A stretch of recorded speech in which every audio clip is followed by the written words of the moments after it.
Sidos na apataw na tanu Luna tetun Ientius ani coração Libionu Igran shelina lahu Descotazu Descotazu Get pagu hano menina Azul azul paru bayuli Get pagu hano menina Azul azul paru bayu sota Para it's a Para it's a Para it's a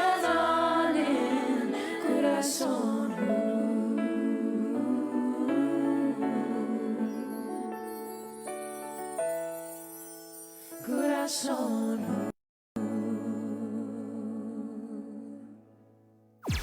Feel the music. Breeze 93.9 FM.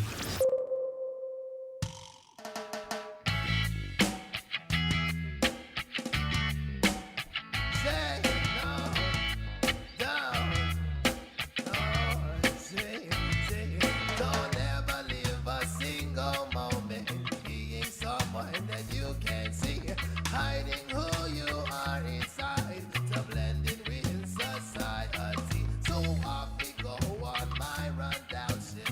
Watch the sunset, you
anything for you. 1, 2, 3.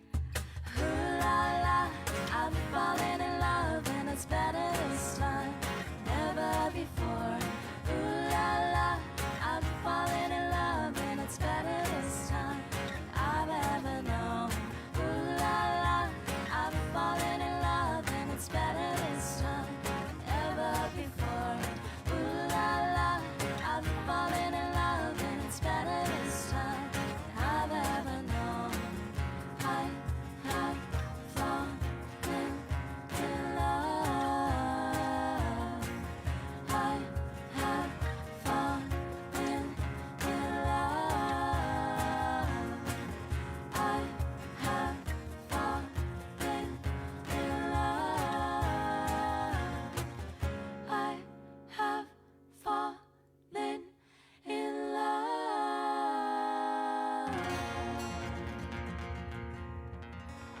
Oh, sinja uli di sombranzelten meg. Et zu ite saluda antes di niga. Radzaudzan malak estrezas durante todo mu a nogi distancia como kupugi palu zangiman malak guafi con una sughiairi preba tu la noci nai banderata gaigi pues atan fanni bandera co esta pagua pumalala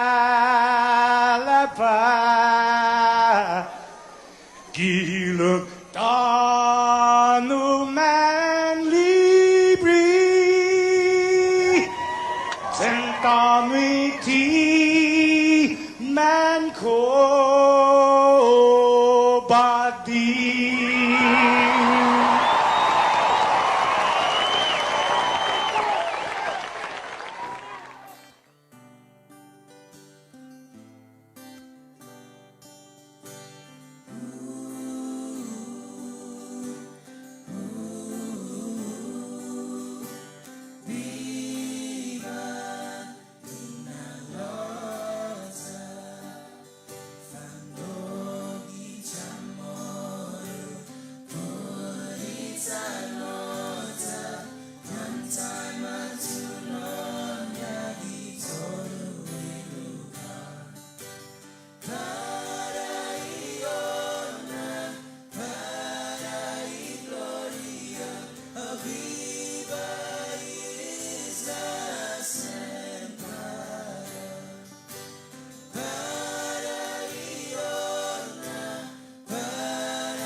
Good morning.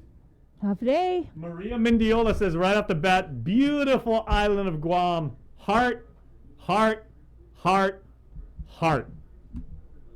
A beautiful poem to start the morning. An emoji poem. An emoji Oh, there. The new hieroglyphics, guys. Could you do an emoji haiku?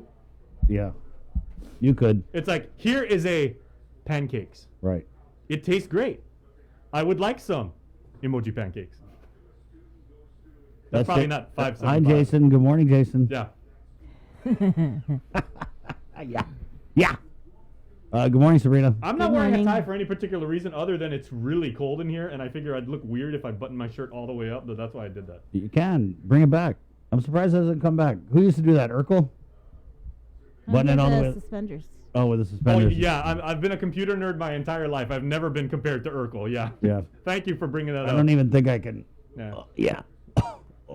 I'm too buff in the neck. Did I do that? Yeah. Yeah, Do it okay, again, Jay. Do it again. If you guys need me for the rest of the show, I'll be underneath the Yeah. be underneath the broadcasting board in the fetal position. He is like our real life Urkel. Google it, kids, if you don't know who's Urkel. Who is that Urkel? Jerkle. Bree, family show. I'm sorry. Yeah, we're on live now, Bree. You guys What didn't is catch that. Urkel's real name again? Sabrina just said Jason is Jerkle. Good morning. It's My 6:22. pants were that high in high school, believe it or not. Wore their pants. They're that high? still that high. Yeah. Yeah. No, okay, here's a joke about me. Somebody's like, hey, you know how Jason gets his wallet, right? Yeah. That's what they used to say about. He goes like that. Walking. Did I do that? Let's just do that for 4 hours. Way better No, than actually, no. I remember the actor played it. Shout out to Jaleel White. right. Have yeah. you guys seen Jaleel White and Carrot Top on social media? You know about Carrot Top, right? Yeah, I know about Carrot. That dude is Rip. enormous now. Yeah. He's on the roids, Jay. Is he? I don't know. Good morning. Yeah. Can we get back into this? Yes. Like we're trying to do this. Beautiful island of Guam again. Heart, heart, heart. There. Thank you. That's Jason Solis, ladies and gentlemen. Here. Guy got fans. Thank you And- very much, everybody. Simon Sanchez Drama Club, class of 1992. Right on. He's gonna interview the Guam Association of Realtors at 7 a.m. Oh yeah, telling you how to buy a house, how to sell a house, and how to make and save money. There you go. All of that in one interview with Jason Solis coming up at 7. We're getting Sarah Thomas Netty Dog, who's the director of, is it the Office of Homeless Assistance and Poverty Prevention? Sounds about right. OHAP. Yeah. OHAP. Right on. OHAPP. I always forget the second P. Right. She's coming on. Senator Frank Blas Jr. is going to jump on for a bunch of different stuff. And then 8 o'clock, guys, we have Dr. Ho. What? Nothing. Jason's so funny. He is. You don't do that. That's going to be our go-to, okay, today. So that replaces hee haw. Yeah, whenever I say, hit me with a, It's like, anytime okay, I get, guys, remember, like when everybody went out, we achieved herd immunity. We hit 80% of the adult population that was then properly inoculated. And then there started to have this, like, minor surge and everything. Did I do that? yeah, just like that. Amen. Yep, you did do that, guys. Apparently, it's all the community's fault. You can't get COVID in a business or a school, or it's only the community, guys. So 8 o'clock, we're getting Dr. Ho Wen of the Physicians Advisory Group. He's coming on. Superintendent John Fernandez made a commitment for 8:30. He's coming on. Dr. Felix Cabrera, the Chief Medical Officer of Hey. DPHSS, is also coming on. I got a couple questions I'd like to ask Dr. Cabrera about, like the car score and like the Yeah. makeup and stuff. Senator Joanne Brown is also coming on about the budget and just a bunch of stuff. There's some cool stories that came out in the news last night. Bernie Guinness, DOA Deputy Director, bringing her on for this emergency rental assistance update, because remember they had this program and then they were paying it out and they're having issues, and so we'll find out what the status is on that and whatever else is going on at the Department of Admin. Yeah, a couple of weeks ago, people were really scared about eviction moratoriums and like stuff like that. People Right. were really, really worried. Right. It's 6:24. We are brought to you by Pacific Points, Calvo Enterprises, ITD, and Jack in the Box. It's the link. Miss a link, miss a lot, so don't miss it, Nye. You ready? Yes. Okay, we're gonna do the news. Let's. Oh yeah, we'll ask John about this too. Yeah, Jose, we see you. Yeah, Jose, we see you, homie. We see you in the comments, commenting. We see you. We hear you. we are definitely following up. That's Right. on our radar. Okay. Also, Marky Darky Cruz. Good morning, Attica. Good morning, Attica. F. Glenn Lujan writes in, interesting lineup this morning. Yeah, it is. Glenn, as you know, we've been talking about how we haven't really been hearing much from the higher-ups in this surge as we're now ending week 3. There were 38 Yes, 38. Yes. 38 positives out of 560 60. tests, right? So that's one way to bring down the positives, to test fewer people. So, yeah, we had 38 positives, 16 hospitalizations. Yeah, alarmingly, 5 people in the ICU. Right. So Dr. Ho was right on the money. He said hospitalizations are going to continue to climb. He said the trigger for hospitalizations that should lead to some type of restrictions is 10. We've been over 10 for, I want to say, like a week, something like that. Yeah, but our thoughts and prayers with the people that are in, everybody in the hospital, but especially the ones like who are in the ICU. And we wish you well and speedy recovery. Right. Good morning. 6:26. It's Thursday, August 19th. We're going to go to get into the news right after the break with Sabrina Salas Mazzanati. Again, this is the link on Thursday. Good morning. Are you tired of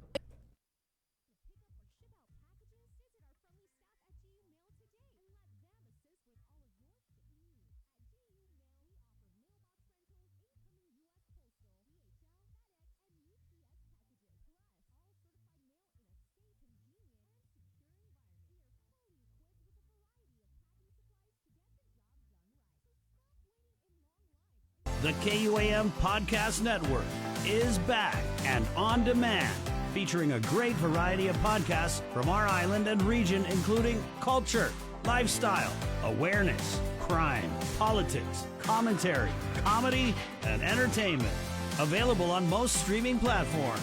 The KUAM Podcast Network. Subscribe and listen now.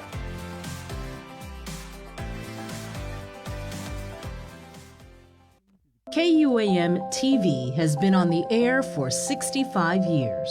65 years of growing, changing, and adapting to the needs of our local community. 65 years of making you smile, laugh, and cheer, and being there for you in times of tears and heartbreak, and learning to heal together. We've kept you on the edge of your seats, been a trusted source for you to turn to, weathered many storms together, and celebrated life's big moments. And now at 65, we celebrate all the firsts we brought you over the years, and all the firsts that lie ahead as our world changes. KUAM TV, celebrating 65 years of firsts on Guam.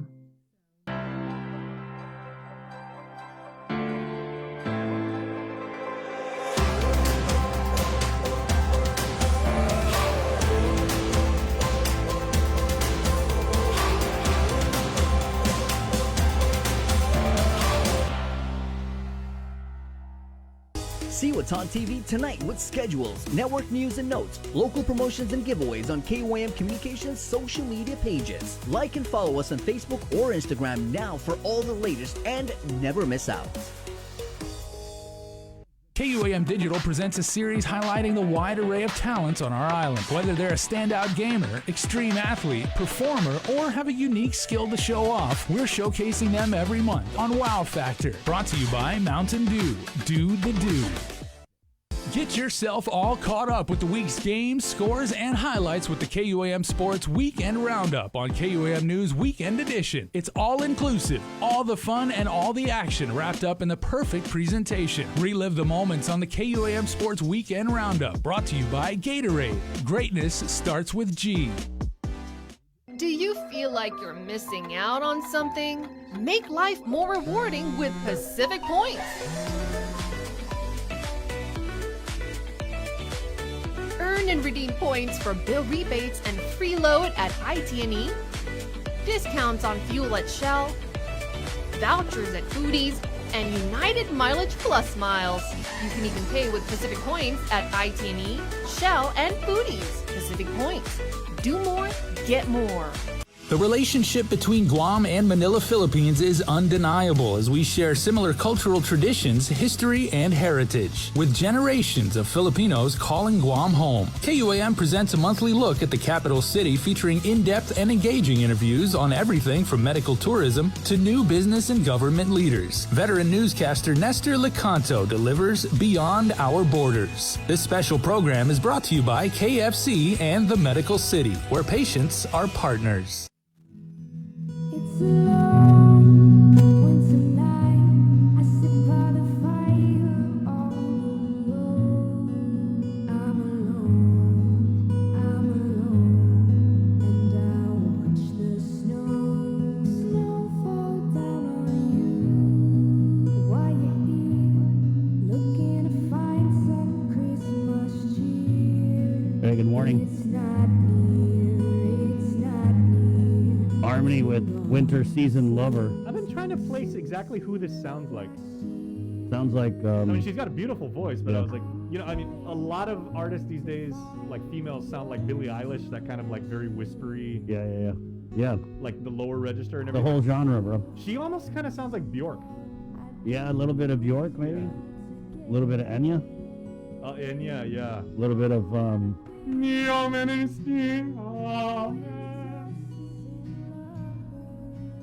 Go ahead. No, please, some more. Guys, our radio stream is down. Yes, our engineer, Kengineer, is working on it. Oh, sorry. Okay, so apparently, so over the air, if you're listening to us through traditional radio airwaves, we're working on getting that back up. If you want to listen to us on the radio, you can check KUM.com, and then up at the top in the menu bar, mouse over listen, and you can actually listen to the internet stream. So that's the audio. It's version. technology. Or you could just go on to Facebook Live. I mean, if you're going to go on the stream to listen to the radio, you might as well just go on Facebook Live and look at us. Look at us! We made ourselves nice for you! By the way, there's a hair missing. I know, I can't even figure this out. What is it with your hair? I don't know. It's annoying the hell out Your of me. hair, okay. Your hair would be We're like... going to get to the news brief. Your hair would be like your report card in grade school, right? I'm trying. Okay, Very smart. Very I'm put together. trying, Jason. I'm trying. But does your hair exhibit good citizenship? X. X. Yep, needs improvement. I don't know what to do. Plays well with others? X. It's like I'm trying to put stuff in it and it's not working. But thank you. Hey, thank you for pointing it out to everybody. At 6:32, the link brought to you by Pacific Points. Let's go ahead and get into our first look at news from the KUAM News team with the very latest. Sabrina Salas-Matsanani. Good morning, Sabrina. Hafa everybody. The Joint Information Center reports 38 new positive cases out of 560 tests performed on Tuesday. 13 of those cases were identified through contact tracing. To date, there have been a total of 9,118 officially reported cases of COVID-19, with 144 deaths. 412 cases are in isolation, with 16 of those individuals hospitalized. 5 of those patients are receiving ICU level of care. To date, there have been a total of 8,562 recoveries. The CAR score is 9.2. Additionally, the Guam Department of Education reports 5 more students tested positive for COVID. Here's the breakdown. 1 student from Atacao Elementary, Machinauna Elementary, Agata Johnston Middle School, George Washington High School, and Ukudu High School. The Department of Public Health and Social Services and GDOE have identified and notified teachers as well as parents who may have had close contact. The Biden administration has formally announced plans to distribute COVID-19 booster shots for adults 8 months after they've received their second dose of the Pfizer or Moderna vaccine. White House COVID-19 response team coordinator Jeff Zients says pending FDA and ACIP approval, boosters will be available starting the week of September 20th. Zients adding it will be just as easy and convenient to get a booster shot as it is to get a first shot today. Newly released studies suggest the effectiveness of the 2 mRNA vaccines against infection drops over time due to the rapidly spreading Delta variant. Meanwhile, drive-through testing continues today through Saturday at the Old Teedzon Carnival Grounds from 8 a.m. to 12 noon. Up to 400 PCR tests are being offered, but on a first-come, first-served basis. Testing is free, As for vaccinations, they are being offered at the Micronesia Mall from 11 a.m. to 6 p.m. today. About 1 month before the island achieved adult herd immunity, the governor's office used emergency powers to buy golf carts from a local car dealership to supposedly be used for vaccination clinics. But now the entire procurement is being appealed by a losing bidder who says buying the golf carts was an abuse of emergency procurement. Guahan Turfco teeing off on the General Services Agency, with Turfco appealing the so-called emergency procurement of golf carts awarded to Guam Auto Spot in June of this year. The agency report from GSA shows that on June 14th, GSA issued a request for, quote, seeking golf carts. GSA setting a June 17, 5 p.m. deadline for, quote, submissions. There was no delivery date included in the RFQ. Instead, GSA informed bidders on June 14th that the preferred ETA of golf carts was 30 days from the date of the purchase order award. Now, we'll come back to that later. 3 companies responded to the RFQ: Turfco, Royal Pacific Motors, and Guam Auto Spot. Now, according to its appeal, Turfco prepared its quote for golf carts anticipating the 30-day delivery timeline GSA laid out in its original RFQ. However, on June 16th at 5:43 p.m., after working hours and a day before submissions were due, GSA sent an email to the companies changing the parameters of the request, writing, quote, please note that this is an emergency procurement and delivery required is immediate. On June 22nd, Turfco requested information on which company was awarded the PO for golf carts, and even though those docs show Turfco was the lowest bidder, GSA instead awarded Guam Auto Spot. GSA informed Turfco that Auto Spot was selected because they could deliver the golf carts immediately, a change made by GSA the day before quotes were due and after all offerers had prepared their bids. Documents show only Auto Spot's quote said it could deliver carts immediately.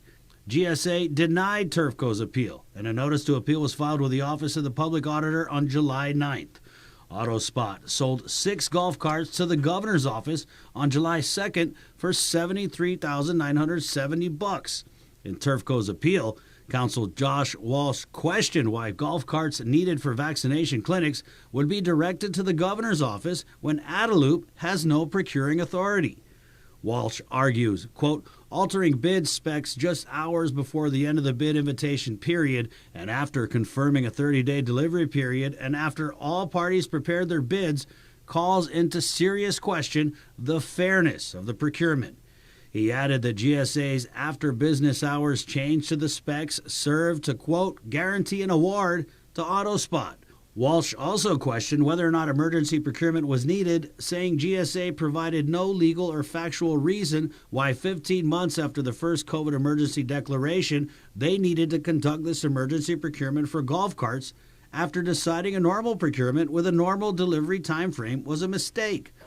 GSA said it needed the 6 golf carts to transport elderly and disabled at vaccination sites, but Walsh countered that an emergency wasn't justified because Gov Guam had already spent 6 months vaccinating senior citizens.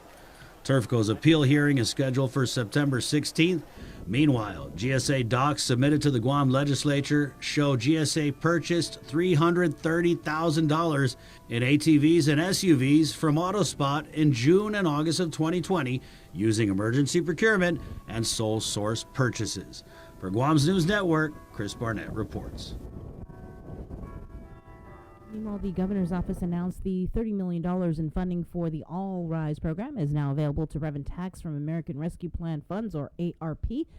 Director Daphne Shimizu says they still plan to have applications available by September 1st. But unlike the original RISE Act, applicants will have to self-certify that they suffered from some kind of negative economic impact from the pandemic. Shimizu says she sought legal counsel's clarification and says some examples of negative impact were loss of revenue, loss of income, loss of employment, housing security, food insecurity. She adds, though it could be subjective, Shimizu says there may have been people who continued to be employed but perhaps had some other sort of economic impact or some other type of impact that was negative on their household. DRT is expected to provide an FAQ to further guide taxpayers. Meanwhile, Shimizu says, to be fair, Throughout the first in, first out application process, they will only accept online and in-person applications. Once again, the All Rise applications should be available by September 1st. There is a $30 million cap for payouts. With more news now, here's Isaiah Uggan. This news update is brought to you by Pacific Points. Do more, get more. Hafide, good morning, everyone. Guahusi Isaiah Uggan with your headlines here on the link. Guam's advanced child tax credit plan has been approved for some $93.5 million by the IRS and the U.S. Treasury. This will not only provide some much-needed financial relief to tens of thousands of local households, but also to Gov Guam, which will no longer have to shoulder the cost. Revenue Tax Director Daphne Shimizu made the announcement during the budget session at the legislature. Our child tax credit plan, in particular, of course, the plan which allows for the advance payment of the child tax credit, 50% of it was approved. Of course, this has been something that has been discussed, and now it's just we're very excited to say that there's some level of certainty in terms of an actual amount as the body works to discuss the budget. The American Rescue Plan, signed into law in March by President Biden, expanded the child tax credit from $2,000 per child to $3,600 for those under age 6. For those ages 6 to 16, it increased it from $2,000 to $3,600. Shimizu says the advance credit will be paid automatically in equal monthly installments. The $93.53 million represents the entire 100% of the CTC that is expected to be paid out, of which 50% will be paid out as an advance unless people opt out, and that 50% will be paid out as an advance before the end of December 31, 2021. Shimizu says they are working to pay out the first installment as soon as possible. The funds will be transferred into an account specifically to pay the CTC. Of course, we do work with the Department of Administration and the Treasurer to make sure that there's a trust fund that's set up. The trust fund is actually a requirement, so we do have to actually have a trust fund. That is part of what we have to abide by in terms of our plan. DRT will also receive $300,000 to cover administrative expenses. Several senators took one last shot today at extricating details from Adelupe's fiscal team about the governor's ARP spending plan.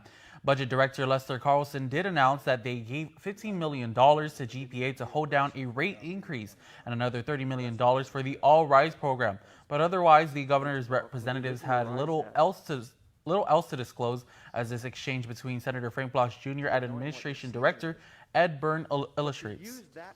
So now we know that there's at least $15 million going to be spent from ARP to. What else are we going to use ARP money for? I think we already answered that, Senator. No, we asked the question. Yeah, we answered, and the way the answer is we can't say anything about it. Now it's being told. The administration opened the door to the question now, and I'd like to be able to have an answer. That certain decisions have been made, those which Mr. Carlson announced this morning. I'm not aware that any other decisions have been made. So we still don't know how the $600 million is going to play into the fiscal needs for the government over the next, the needs for the government over the next fiscal year. That's your two questions, Senator Bloch. Okay? I'm waiting for the answer. I thought I just did answer it, Senator. My question was very specific. What else are we going to use the money for? The use of this fund is being considered. What are some of that's just a follow-up to the question. What's the considerations? What are the considerations? I don't know, Senator. It's being considered. Many senators have complained that they need to know how the governor plans to spend the ARP money so they can incorporate into budget deliberations. Adelupe has said they have all the information they need to pass a spending plan. The governor has said she'll consider providing ARP money to agencies who do wind up with an operational shortfall. 37-year-old drug defendant Andrew Manabusin was arraigned in district court Wednesday morning. He pled not guilty to conspiracy to distribute 50 or more grams of methamphetamine. Manabusin was recently extradited to Guam from California, where he allegedly mailed a package that contained more than 3,600 gross grams of meth that was received by former police officer and former Department of Corrections officer Jose Ananich. The court also granted a request to unseal the incident indictment and will continue the discussion of Manabusan's release from detention on Friday. A trial is currently set for October 26. Another agency is looking to take action against the solar farm contractor believed responsible for destroying the pristine waters of Marble Cave and also leaving surrounding properties a muddied mess. KUAM's Daniel Perez reports. The Guam Contractors License Board had to postpone its meeting this morning due to a lack of quorum. GCLB Executive Director Buddy Orsini says they were scheduled to discuss a pending notice of violation against the Manilao solar farm contractor Samsung. The company was already cited by Guam EPA for failing to implement its approved erosion and sediment control plan. As a result, surrounding private lands, include Marble Cave, suffered extensive environmental damage from storm runoff. Although GCLB investigators completed their investigation, they are still waiting for documents from the Department of Public Works and Guam EPA to determine how much in penalties will be issued. We're going to go probably into a special session. Right now, we can't set a actually amount just yet. We did get the all information from the licensed contractor, which was a couple of days ago. However, there's some info, and we're considering all the other info from the using agencies that are involved in this project. So we have to be extra careful because we have to do our due diligence, right, to give a right assessment. Orsini says they are waiting for permit information from DPW and Guam EPA. As we reported, the AG's office has filed suit against the contractors for the environmental damage in the area. Additionally, a team from US EPA is expected to arrive on island to conduct an inspection of the area. Reporting for Guam's News Network, I'm Daniel Perez. Thanks, Daniel. That's it for now. We'll see you tonight for KUAM News Primetime. This news update is brought to you by Pacific Points. Do more, get more.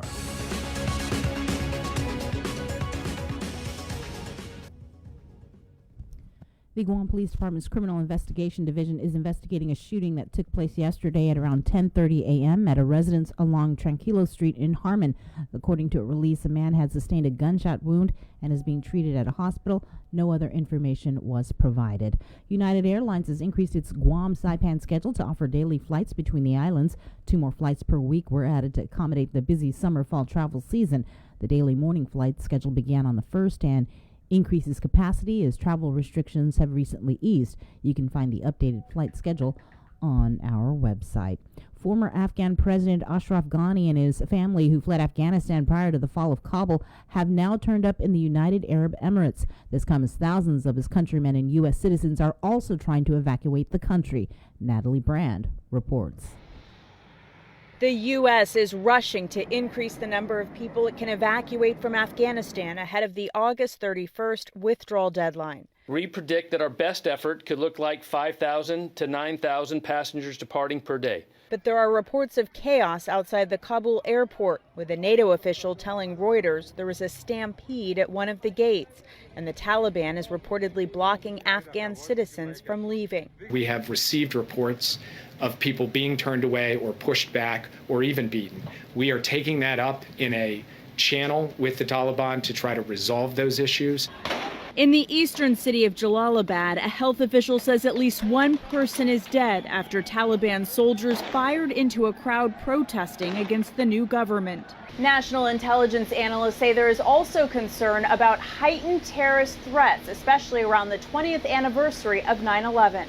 Anybody in the intelligence business right now here in the United States who doesn't understand we're in a heightened threat position isn't reading the analysis. The Taliban held its first press conference Tuesday, claiming it will respect women's rights. The U.S. joined 46 other countries in a statement saying, "We are deeply worried about Afghan women and girls, their rights to education, work, and freedom of movement." We have to see what they do. We hear what they're saying, but it is their actions that really will define how they address these issues moving forward. The UN says it will remain on the ground in Afghanistan to support programs for women and girls. Natalie Brandt, CBS News, the White House.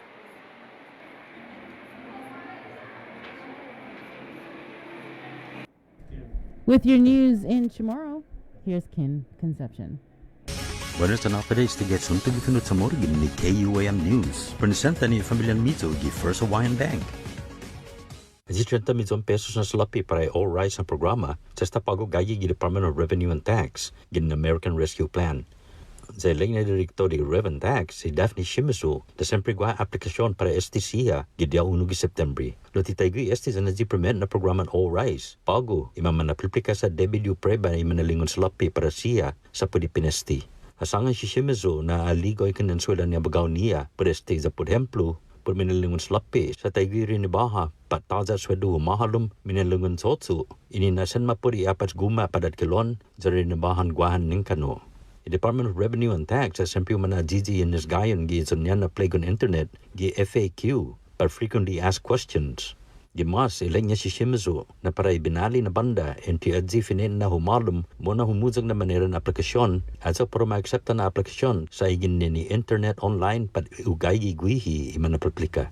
Umbiyahi talo sempiw matutuni all rise na aplikasyon gidyaw 1 September.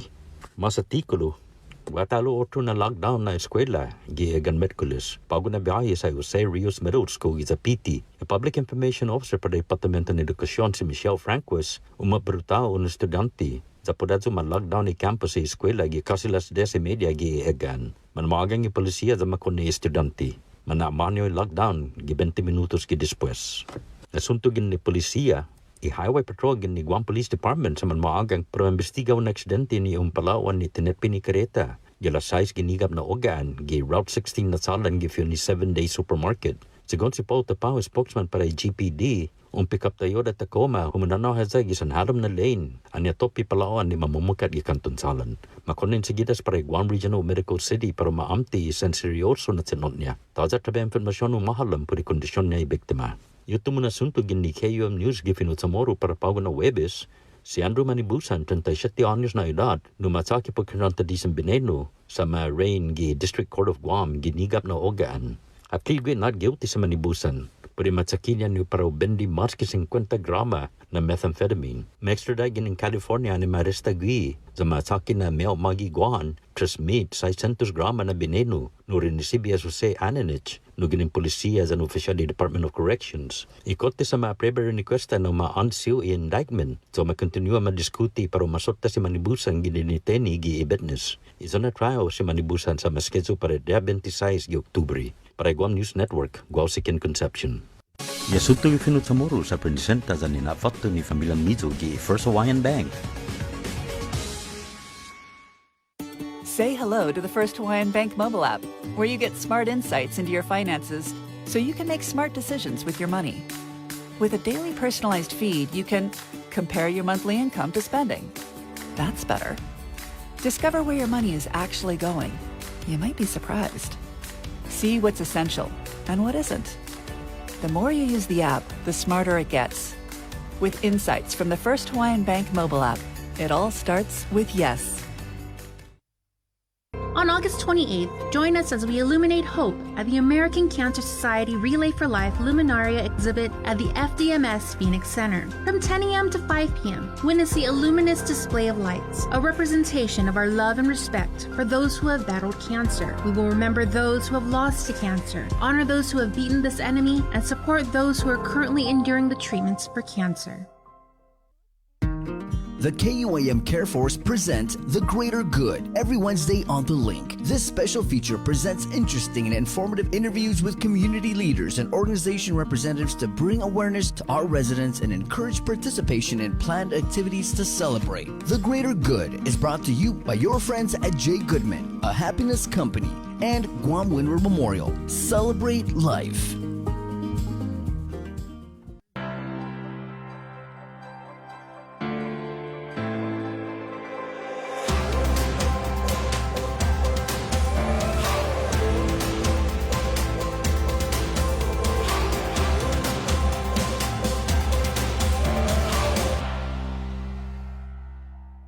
The Culture Club returns to KUAM Digital and KUAM News Weekend Edition, highlighting Guam's young artists, activists, and crafters as they work to protect, preserve, and promote our Chamorro culture. Watch this weekly feature on the digital platforms of KUAM News Weekend Edition, brought to you by Hanum. After a year with so many games and events delayed or unplayed, the world is ready for anything and everything in the world of sports. KUAM Communications is ready with more games, more championships, and more specials that are guaranteed to bring out the fan in you. Don't miss a minute of gameplay from NBC on KUAM TV 8 or from CBS on KUAM TV 11. Every month, we'll bring you the action and excitement. Brought to you locally by Michelob Ultra, Superior Light Beer, Marianas Irrigation and Landscape, and Docomo Pacific. Just more great reasons to tune in and turn on so you'll fall in love with TV again with the best from KUAM Communications. Catch SportsLink on the KUAM News Morning Show, The Link, every Friday to hear about the latest in sports news, game schedules, athlete profiles, and more. SportsLink, brought to you each week by Cure Alkaline Water and Marianas Irrigation and Landscape, airs every Friday across the multimedia platforms of KUAM. Tune into the broadcast on Breeze 93.9 FM on KUAM TV 11, live streaming through the KUAM News Facebook page, or view highlights on YouTube, KUAM News Facebook, and Instagram. SportsLink is hosted by Dave Delgado through KUAM Sports, and he will make sure that everyone knows what is happening on the fields, in the gyms, and everywhere in between. GU Self-Storage, conveniently located near the Harmon McDonald's, offers fully covered loading and unloading area with individual pin-coded gate and door access. Call us today at 648-7867 for more information. Get the job done the right way by getting the right stuff at East West Rental Center. With years of experience helping builders, we definitely got what you need. Call 646-1463 or visit us in Upper Tumon. Open Monday to Saturday from 7 a.m. to 5 p.m. and on Sundays from 8 a.m. to 5 p.m. The relationship between Guam and Manila, Philippines is undeniable as we share similar cultural traditions, history, and heritage, with generations of Filipinos calling Guam home. KUAM presents a monthly look at the capital city featuring in-depth and engaging interviews on everything from medical tourism to new business and government leaders. Veteran newscaster Nestor Lecanto delivers Beyond Our Borders. This special program is brought to you by KFC and the Medical City, where patients are partners. Pacific Points, Caldwell Enterprises, IT&E, Jack in the Box, proud to present this episode of the show. It's Thursday, August 19th, 2021. Here's who's coming up. We'll get the Physicians Advisory Group Chair, Dr. Ho Wen. We also got Dr. Felix Cabrera, DPHSS. He's the Chief Medical Officer. And John Fernandez, Education Superintendent. All coming up here on the link, Bree. There's going to be a lot of info to come out this morning. We'll be asking about the booster shots for the elderly and the mildly immunocompromised, which Dr. Cabrera will talk about. School, obviously, how many positives are we up to now? 13? What do you mean? The students in the first week of school. It's a lot. So anyway. 14, and then there's... but that's just the students, right? Then you have how many kids are in quarantine. Right, so. And the last time we talked to John, it was like hundreds or so. And it's not just GDOE, to be fair.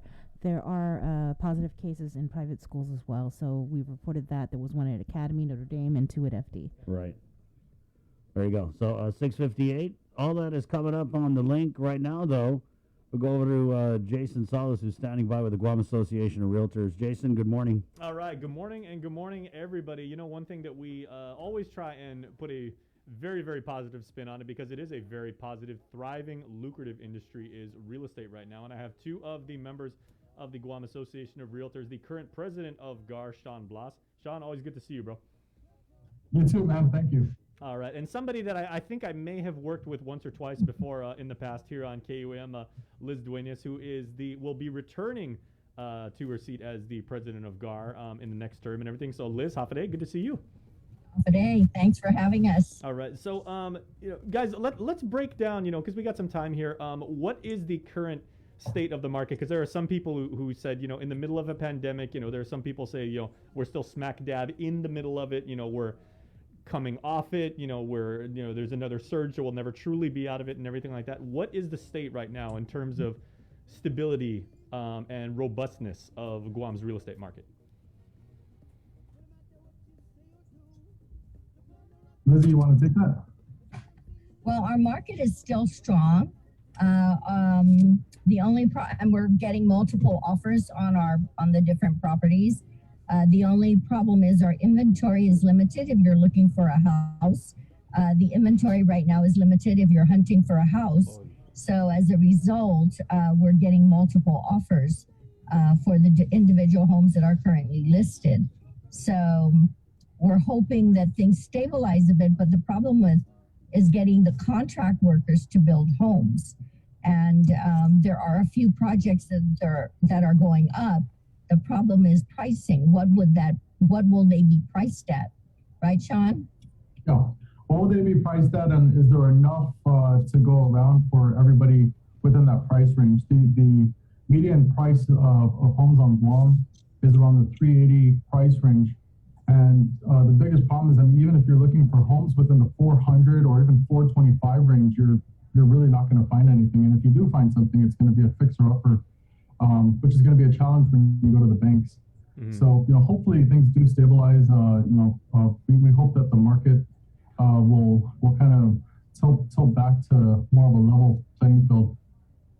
Yeah, so the time to buy a home, to build a home, I mean, it is still a very fortuitous time right now, and maybe even to get the process started, it would be smart to do this. So hopefully when the economy gets back to a semi-normal state and everything like that, you can really capitalize on that, whether from the buyer's or the seller's perspective and everything. So so let's start at the very beginning, guys. And if I can maybe kind of play on the construction analogy and everything like that, when we're laying the foundation, as it were, for getting that home, the American dream is actually owning your own home and everything like that. What is the first step that one has to do in actually beginning that journey and everything towards home ownership? I think the first step that people should do is go to the bank, get pre-qualified, and then at least what your budget is. And then just bear in mind, you're going to need a down payment. So, but again, Sean will agree with this, you got to go get pre-qualified because you need to be prepared once you find that home that you like. You want to be able to say, hey, Mr. Seller, I'm pre-qualified. Here's my pre-qualification, and I have my down payment. So you should save about 4 to 6% to cover 4 to 6% of your purchase price to cover your down payment. Yep. You're going to need that. Yeah, that's true. That is the first step you absolutely should take. Most most buyers that I talk to are very scared of taking that first step. Truthfully, it really isn't a scary step. And the reason why it's important is because you don't want to fall in love with a home that you can't afford. And the only thing you really need to do when you come into the bank, for the most part, are you need to bring in 2 recent check stubs, maybe a list of your debt, and possibly your most recent tax returns. And that's really all they're going to need to start the start with a soft inquiry. There are some banks that will actually pull credit, and that'll definitely help you determine where you're at, as far as buying power goes. Mm-hmm. And I should add to that, Sean, is the lending institutions and the financial establishments and everything throughout the last year and a half have not been, cold, unforgiving, corporations and everything like that. They really have worked with lenders and everything like that. I mean, interest rates have been historically at all-time lows. The APRs have been great and everything like that. So that really does bode well for people that are still looking to start the process of getting a home. Right. This is the time to buy because the interest rates are low, and people are even refinancing their loans because it is at an all-time low. So, we're telling people, look at your current interest rate. If you're paying 5, 6, or 7% on a loan, this is the time to go refinance, and also the time to go and buy because, these are the best rates ever in terms of purchasing a home as well as refinancing. Now, that having been said, Sean, would you say this is still a good time, again, taking into consideration the economic climate in which we exist right now, as a potential home buyer, should I still be gunning for the home of my dreams, or given what's going on in the world and everything like that, should I maybe say, okay, let me get a home. I can use that in like a maybe not my dream home, maybe not on Sleepy Lagoon, maybe not up in the hills of Tumon and everything like that. I can have a transitional home and I can still put equity into that, and then maybe 5, 6, 10 years down the road and everything like that, I can go for my palatial mansion. Yeah, exactly. And truthfully, even if you buy something that's not your dream home today, I mean, there are a lot of ways to turn a home like that into your dream home. You know, just with some simple home renovations, right? So, but you're absolutely right. I mean, if you buy something today that maybe is like 70% of what you really want, you know, 5-10 years down the line, you can definitely work on finding something that's going to be 100% of what you want. Now, closing costs is something that always comes up, and when we talk about, you know, exactly what the buyer will have to put down themselves, you know, and the out-of-pocket costs and everything like that. As a buyer, again, we'll use me as an example. How much of that do I have to burden? So it generally is between 4 to 6% is what we normally tell people, right, Liz? Yes. But the thing you have to keep in mind is that there are two different costs that normally people have to come up with out of pocket. The first one are closing costs, which are the 4 to 6%, and the rest of it is the balance of your purchase price. Now, there are different types of loans, and I'm not going to get into the into the different loan types, or I'm not going to get into detail of it. But there are certain loans, such as the RD loan and the VA loan, which to 100% of the purchase price. And then there are other loans where you can do like 97, 95, 90% of the purchase price. Now, when you go into those type of loans, then you have to consider that you have to come up with between 3, 5, and 10% of the purchase price plus the closing costs. But it actually it sounds very intimidating, but there are actually ways to get around paying for it. Guam Housing Corporation is actually a good way to do that. Liz, you want to cover a little bit on Guam Housing Corporation? Yeah, Guam, they have a program where if you need your closing costs, it's interest free. That it's called the CAHOT grant, that you could use that to utilize for your closing costs. And many clients have used it. It's a wonderful program. Of course, it is subject to availability, and the banks are familiar with it. So if you're purchasing a home, the best thing to do is ask your loan officer. I'd also like to take advantage of the CAHOT loan grant for my closing costs. And then the loan officer will tell you whether it's available at their bank and whether funds are available for it. It's interest free, and it's to help our clients be able to purchase a home. It's a great benefit, of course, subject to funding availability.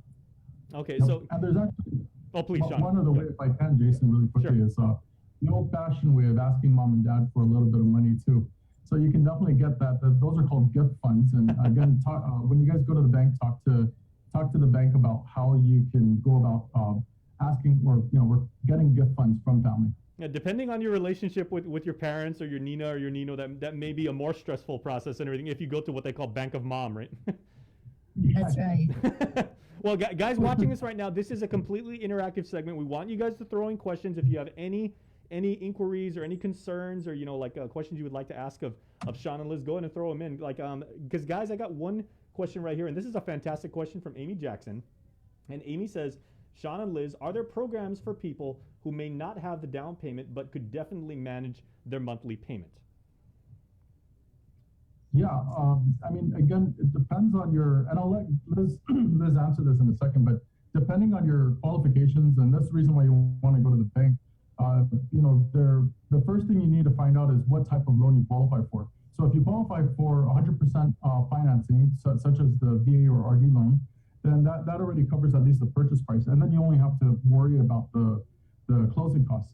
Now with the RD program and with the VA program, they actually, as long as it appraises, right, and that's a whole other discussion, but as long as it appraises, they can cover a portion of the closing costs. So it can go from 4 to 6% to possibly 2 to maybe 4 or 5% out of pocket. And then, like Liz said, you can definitely go to Guam Housing Corporation and apply for the grant or the no interest loan that they have, and that'll definitely help you out. And Liz, did you want to add anything to that? No, it just, of course, if there are times where the buyer would ask the seller, would you credit X amount so that it would cover my closing costs? But because we're in a competitive market, we're not seeing many of those anymore because people are competing. So usually the seller would entertain an offer that has the least contingency. So a while back, we used to see a lot of that, but not right now, especially when it becomes competitive. And it's kind of interesting, guys, how, the funny term for this is kind of like, pay out of pocket and everything like that. But the denomination of your closing costs is typically not the kind of money that someone's just carrying around, like, in their wallet and everything. So are there any other types of costs associated with this that people looking to buy a home, should plan for, should ask questions about, and, hopefully try and save up? Well, the normal closing cost, of course, is, as Sean and I put it, is your down payment and your percentage of your loan fees, because you have to pay for your appraisal, your inspection, depending on the loan type. But I would caution people to, hey, start saving money. If you're interested in buying a home sometime down the road, start putting some money away, because then it makes life a lot easier when you go to the bank and you do have the percentage of a down payment. Now, as Sean put it, the loan types, I mean, it'd be wonderful if you could get a 97.3 where you only have to come up with 3%. But again, it's dependent on the bank that you go to and the different loan types. So just bear in mind, start saving at least 4 to 6%, and then know that there are different loan types that require, down payments. And on Liz's, with what Liz said, when you do have money or when you do save up money, make sure to put it in the bank. It's really, really important. The bank, the bank definitely frowns upon and normally doesn't accept what we call mattress money. And those are the money that you hide under the mattress, for a rainy day. I'm still a shoebox guy myself. Oh, yeah, that works too. Now, to answer your question further, are there any other associated costs? Yes, you should, there are inspections involved. There's a pest control inspection where the pest control inspector goes and looks for any types of infestation of the home. There's a home inspector where they go around looking for structural, electrical, and plumbing issues. There's a septic tank inspection. I mean, there are several inspections that you can avail to, and just make sure when you do talk to your realtor to ask them what inspections that they recommend that you should take. And, definitely don't shy away from doing any inspection. It's better to have a house over inspected than under inspected, so that when you move in, you don't have to worry about anything. Now, aside from the dollar figure, Sean, this is Guam, and we have a very, community oriented, structure, obviously. So some people might say, okay, well, I'm going to spend my money on, the pest inspection and everything like that. But when it comes to structural, my brother-in-law is good at that thing, or I've got a classmate that, has done this thing a few times and everything like that. Certified, credentialed inspectors are always the best way to go, right? And in terms of timeline and everything like that, if you dot all your I's and cross all your T's and everything like that, what are you looking at in terms of getting from soup to nuts, as they say, get everything thoroughly assessed? Well, you should have, as Sean put it, you should, you can bring a family or a relative who is certified in that. Of course, that won't cost you anything, but many of the buyers that we've worked with have paid inspectors anywhere from $500 to $600 to do an inspection. A pest inspection is about $100, where I'm just giving estimated costs. And then a septic tank inspection could be up to $300, right, Sean? It could be up to $300. So these are additional costs that you may want to count on. But as Sean puts it, there are gift funds that you could ask family to help contribute to your down payment and your actual costs. But there's some limitation. There's a percentage that, that they count on. So always check with the bank if you're counting on getting gift funds from your mom and dad or your Nino and Nina. You just have to make sure you disclose that this is what you're doing. And then the loan officer will give you instructions. But again, as Sean puts it, if you're saving money, do not put it under your mattress.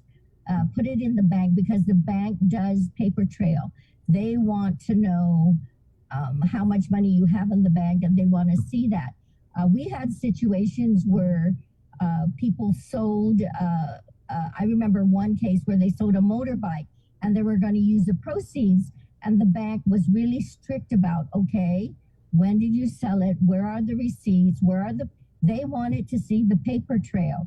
So the bank could get really rather diligent in checking the paper trail because they're regulated on seeing where did these funds come from. So, yeah. Now, one of the reasons why you don't want to use a family friend, personally speaking, is because when something goes wrong later, you want to be able to go back to that person and say, hey, what happened? I thought you said there were no termites, and all of a sudden I have my whole kitchen is eaten up, or maybe you go into the house, start moving in, and none of the electrical outlets are working. So if you use a licensed licensed person, at least you can almost guarantee that that everything's going to check out because they want to do their job right. Use a family friend, and sometimes probably everything looks good, but really is it? Yeah. So yeah.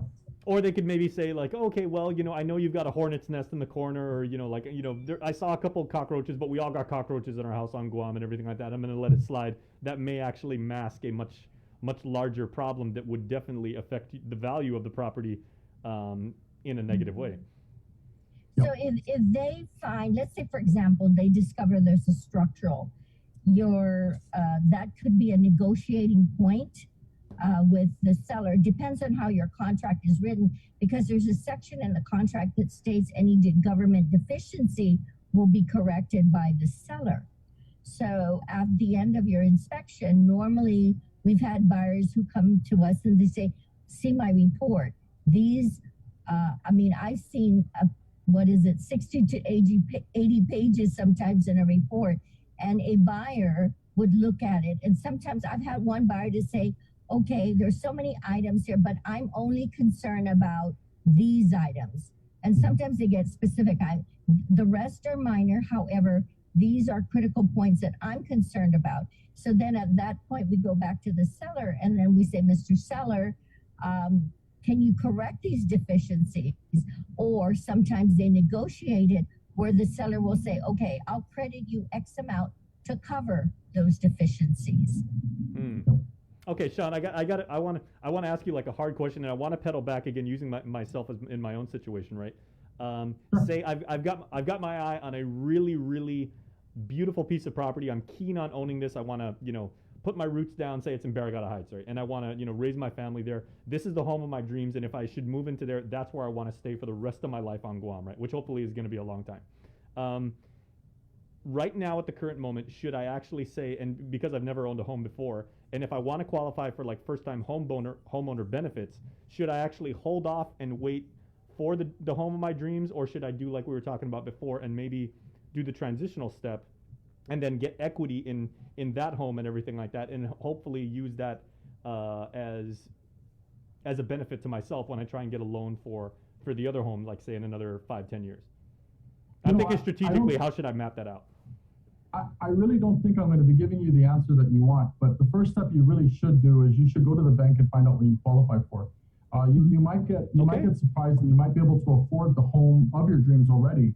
And if you can't, then absolutely you should. If you're in a hurry to buy already, then buy something that's close to the home of your dreams and turn it into at least something that comes up to 80 to 90% of what you're really wanting. And then down the line, you can definitely rent it out. And then buy something that that's close to 100% of what you're really looking for.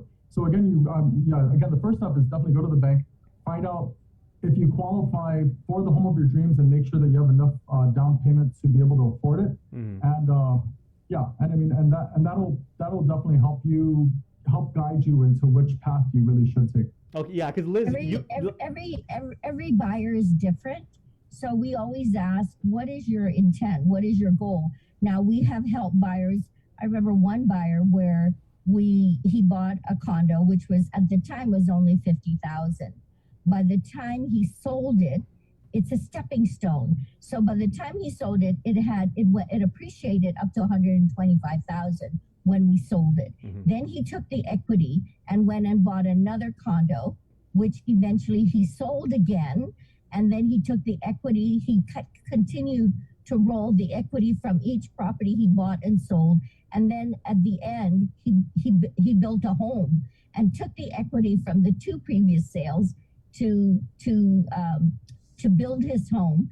And he put less out of pocket. because the equity from the two previous properties helped build a bigger home. So that could be a process where you start small and then you build the equity, then move to the next step. So it's a stepping stone. And that's the one thing that I've really taken away, Liz, from you and Gino when we do our segment is, even if you only buy one home in your entire life, you and your spouse, and then you live there, for the rest of your life and raise your family, that's the only thing you ever know. That still is an investment, and you have to look at that as a strategic plan. There is a tactic to that, because I think one thing that people tend to misunderstand is they try and look at home ownership as they would like owning like a car, and they say like, if I want a Tesla, I'm just going to save up for a few years and I'll keep driving around a jalopy until I can afford a $90,000 Tesla. But with a home, you have to be a little bit more tactical, right? And your mindset's a little bit different. Right. And you can make a system work for you, as you just said. So what some people do when they first start their home, of course, to build your equity, as time progresses, they start to do improvements. They renovate the kitchen slowly, and then eventually they get to the bathrooms. And by the time they're ready to sell, of course, the value has gone up, and they've got a bigger equity at the end because of the improvements they've done over time. So it is a process. Mm-hmm. Now, Sean, one component... Oh, sorry. Go ahead, please. Sorry, I just want to say that's one of the biggest differences between buying a home and buying a car. Is majority of the times you buy a car, especially if it's brand new, the minute you take it off the lot, you lose equity. Yep. You buy a home, you don't lose equity the minute you move into it. Actually, I mean, chances are, depending on the market, the value of the home will go up. So I mean, using that analogy is definitely very good. But there is a huge difference between the two. Very, very good point. Guys, Sean, one of the important components in like the life cycle of getting to that point when you actually have the keys to your own home is the title company. Is this absolutely essential, and what role do they play in helping you move in?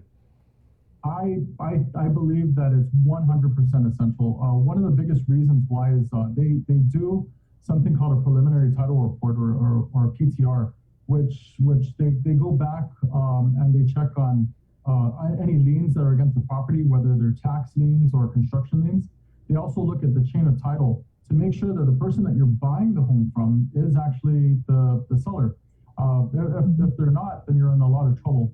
One of the other benefits of using escrow is when you do avail to their title insurance, is that let's go say, and it's a very rare instance that they mess up and they don't see the complete chain of title.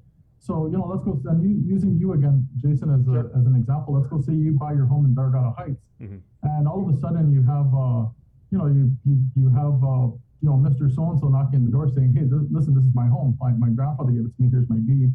You actually don't, if you get title insurance, you actually don't have to go to any attorney. You just go straight up to the title company and you say, hey, listen, this guy's knocking on my door. He's saying that that he owns the home. I need you to take care of it.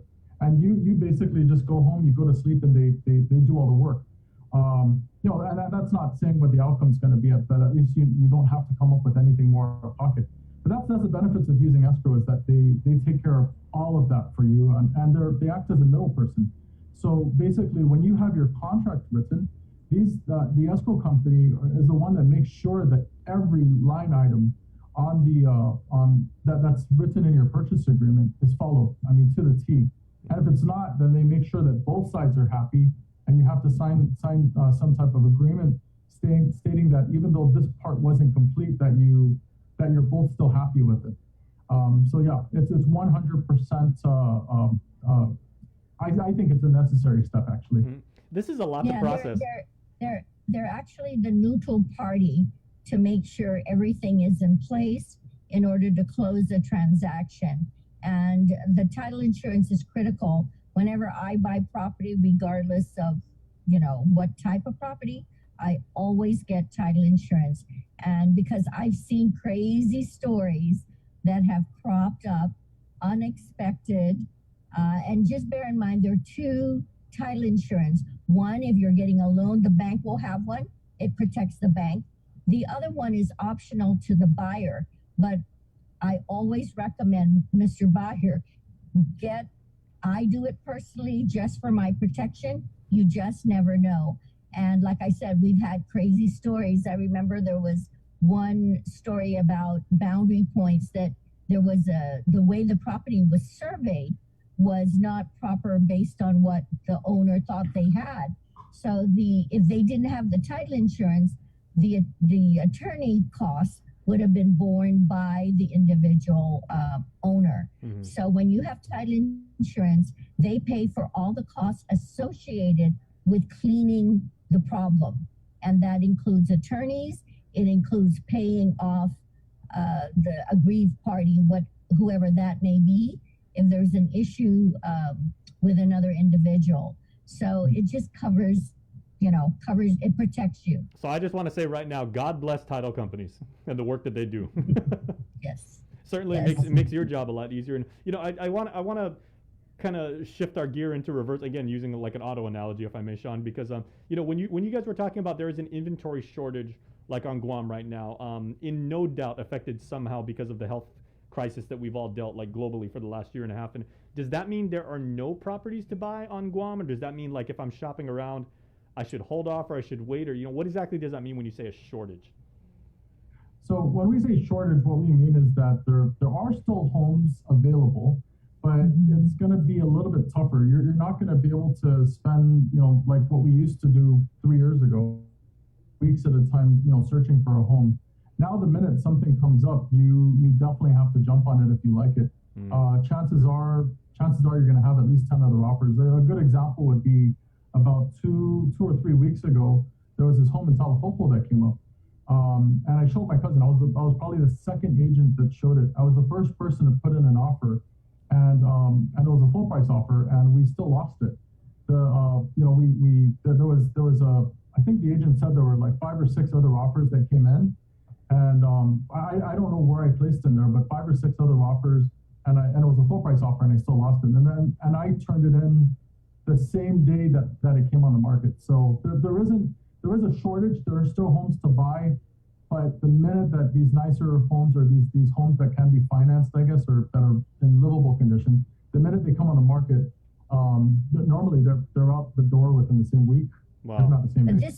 this is what we're seeing, Jason, with offers now. We're getting multiple offers, as Sean says. So the offers could be the offers are in sometimes higher than the asking price and less contingencies. For example, normally the seller would pay for the boundary point marking, and a buyer will have to go and inspect it and approve it. But what's happening now is they're saying, we're buying it in as is. You don't have to pay for a surveyor. We'll take care of that. We want it without the survey. And then sometimes in an offer, they'll state buyer is willing to pay $5,000 over or $10,000. I mean, I had a buyer state he would pay $30,000 over appraisal. If the property appraised less than the purchase price, he was willing to pay $30,000 over to make sure he got the deal, and he got the deal. So another offer where they were willing to pay $5,000, and that offer got accepted. So there's no real window shopping here. It's if you see something in this environment, you got to grab it.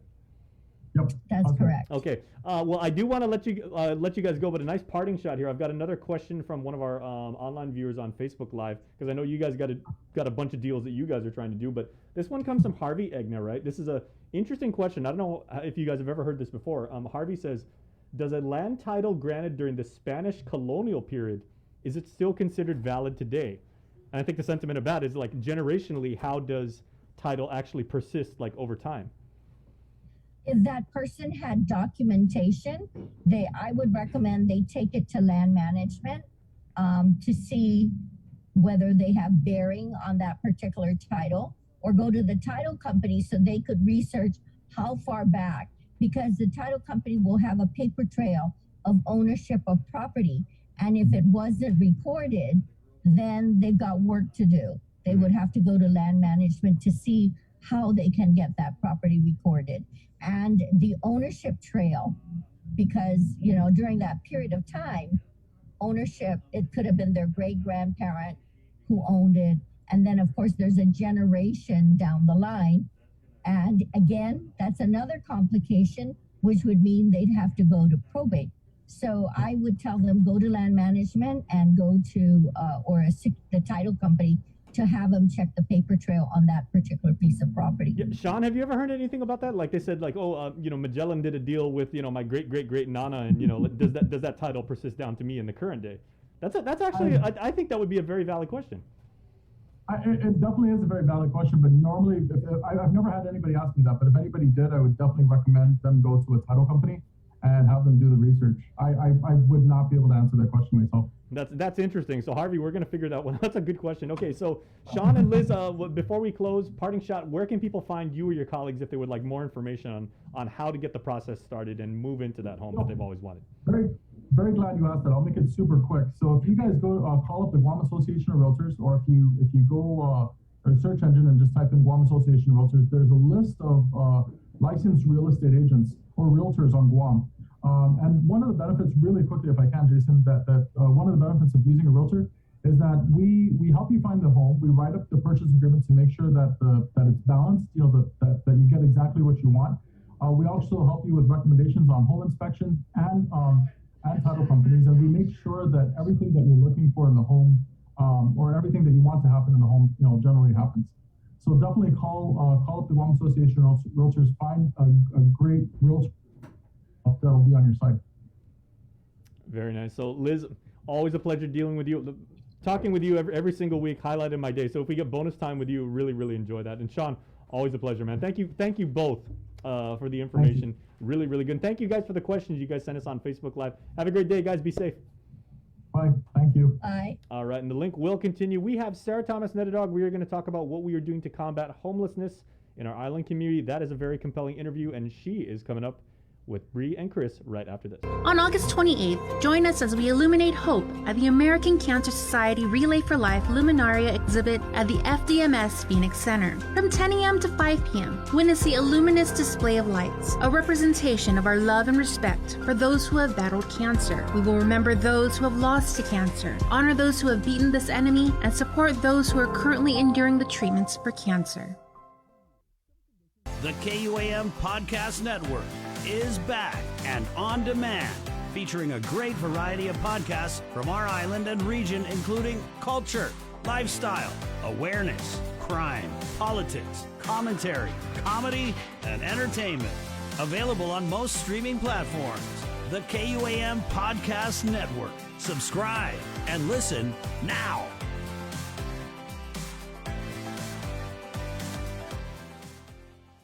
Uno Mixed. We're mixing it up on the last Thursday of every month with a look at lifestyle, entertainment, food, and so much more on the stations, networks, and digital platforms of KUAM Communications.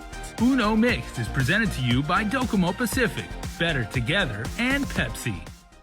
KUAM TV has been on the air for 65 years. 65 years of growing, changing, and adapting to the needs of our local community. 65 years of making you smile, laugh, and cheer, and being there for you in times of tears and heartbreak, and learning to heal together. We've kept you on the edge of your seats, been a trusted source for you to turn to, weathered many storms together, and celebrated life's big moments. And now at 65, we celebrate all the firsts we brought you over the years, and all the firsts that lie ahead as our world changes. KUAM TV, celebrating 65 years of firsts on Guam.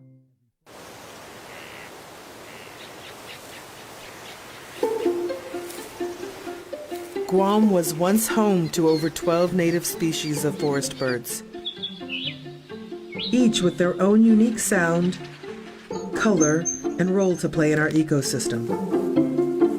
However, the arrival of the brown tree snake has threatened their existence. Today, only 3 of these species still exist in the wild. But what was once lost can be restored. Join the Department of Agriculture's efforts to restore our ecosystem. It is only through partnerships with various organizations and the community that we can give our native birds a future.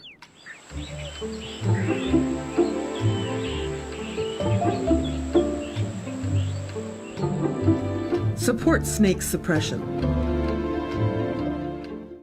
Feeling so natural.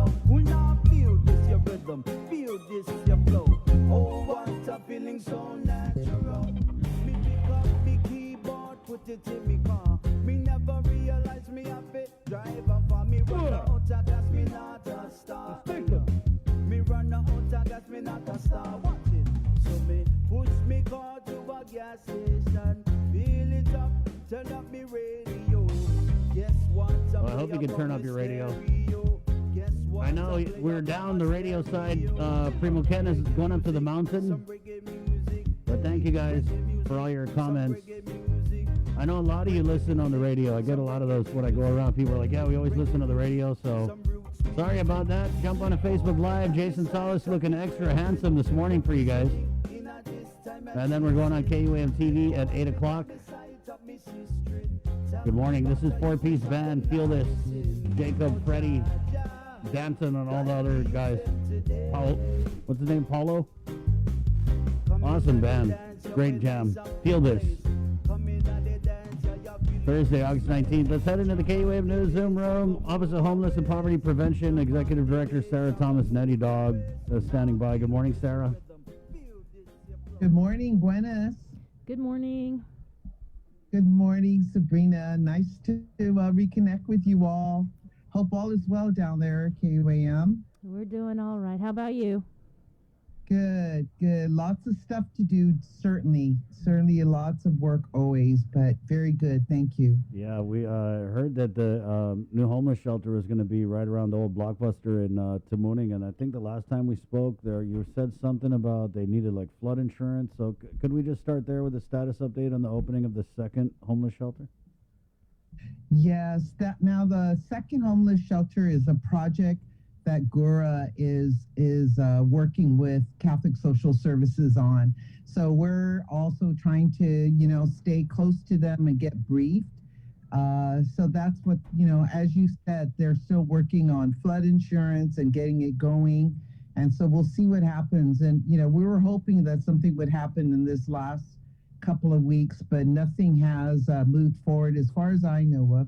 So let's see. I have a meeting with the GURA director today, and I hope that what will happen afterwards, you'll see some media releases or updates that we'll make. I'll let you guys know what those updates are. So yeah, we're trying to get behind that, and as you know, there's also a Department of Interior grant for an permanent emergency shelter that's being worked on as well. So there's things going on to ensure that our people do have shelter available should that be a continued need, and it looks like there will be. So that's a good thing. That's a good thing that we have that available, So that's where we're at with those two, the Department of Interior and the one down in the second shelter down in Tamuning. Right. Where are you guys looking for the permanent emergency shelter to be located? I don't know that yet. It's going to be a purchase, and so I think that's still in the process right now, putting that out and making sure that it. Prayerfully, that will be tied up by the end of this fiscal year, September 30th. The procurement and the final steps that it takes to get a building procured will be done. These things take a long time and not as quick as we would all like it to be. So my understanding is that's being targeted for the end of September.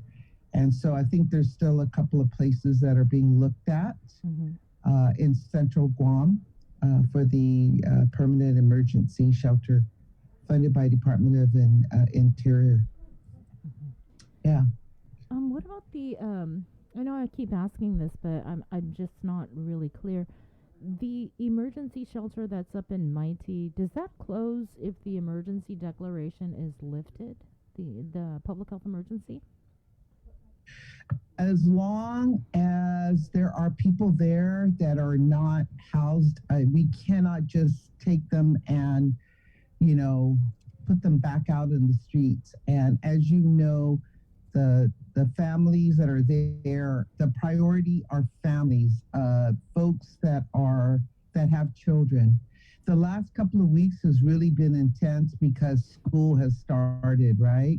So we've done, as I think a really good job in trying to get the kids back into school. That's, one of the downsides, or one of the unfortunate things that happen when children are homeless, is they get bounced around from school to school, and there really isn't the stability, and that's very, very hard for them, not only with their to stabilize their education and their learning, but also in developing their relationships with their peers and, of course, their teachers. So the whole idea of, kids going from school to school is probably, one of the biggest travesties of being homeless as a child. So we really, the last couple of weeks, have been focused on trying to get them either back in their neighborhoods, or getting them into schools that they're familiar with, that they are likely to move back to. So there have been about, I understand, 4 or 5 families that have left there. You might remember there's 39 rooms there, and 39 rooms of anywhere from 150 to 170 people in those rooms. So that means that there's, approximately 4 to 6 people in a room. Mm-hmm. That's not the best environment for anybody at any point, So getting them into permanent housing has been a real challenge for the last month. And we've had some that have been able to, as I said earlier, return home or return to the community where their children can go to schools that they're familiar with. For the most part, the kids are at schools surrounding Global Dorms in that vicinity right now, and they are attending school. We go there every day. For the last couple of weeks, the whole, mission was getting the kids back, the school-age students back into school, and trying to stabilize, where, their living environment. And emergency shelters are generally designed for a short stay, maybe 30, 60, 90 days. And some folks have not been able to return home for many reasons. And those reasons that they have shared with us are the ones that we're trying to help them resolve, so that they can get a new place to live or go back to where they came from if it's suitable. Many are in unsafe housing. And as reported, some of them have been in very crowded homes. And there are others that were not allowed to live in our housing area because of non-compliance. So those are several of the reasons that we have found out explains why they're at Global Dorms right now. So again, the last couple of weeks has really been focused on the kids and what's the best situation for them, given their living environment, their living situation. It's been a tough couple of weeks, but I think we're feeling really good because all the kids are in school. That's like a big win. They're all back in school, and helping them, navigate their way, so to speak, in the next few months. Yeah. Prayerfully, it's going to be sooner than that. So yeah, go ahead. I wanted to ask, because, and I don't know if this is like anecdotally, but you mentioned people who are no longer in the shelter because of non-compliance, right? So I get a lot of No, I'm saying they're at the shelter because they were asked to leave their homes because of non-compliance. Okay. So what about those people who were or any other place that they might have been at? Right. What about those people who have been asked to leave the shelter because of non-compliance? Like I was saying, I get a lot of messages from people who they say they were kicked out, and you kind of see them like especially up here in Harmon, there's been a big migration north from a lot of people who I used to see down in Agotnia. So, I mean, when you talk about, ending homelessness, addressing it, how do you address that segment of the homeless population that, doesn't want to comply or for whatever reason can't go back to these shelters that we're opening? Right. Chris, that's really such a very complex. You explained it very well, and I know that to be true because I have also observed damage to the current global dorms, where doors, walls, closets have gotten kicked in, and things have been damaged, and it's just crazy. It's just unfortunate. But I will tell you, the issues that present, seem to be consistent.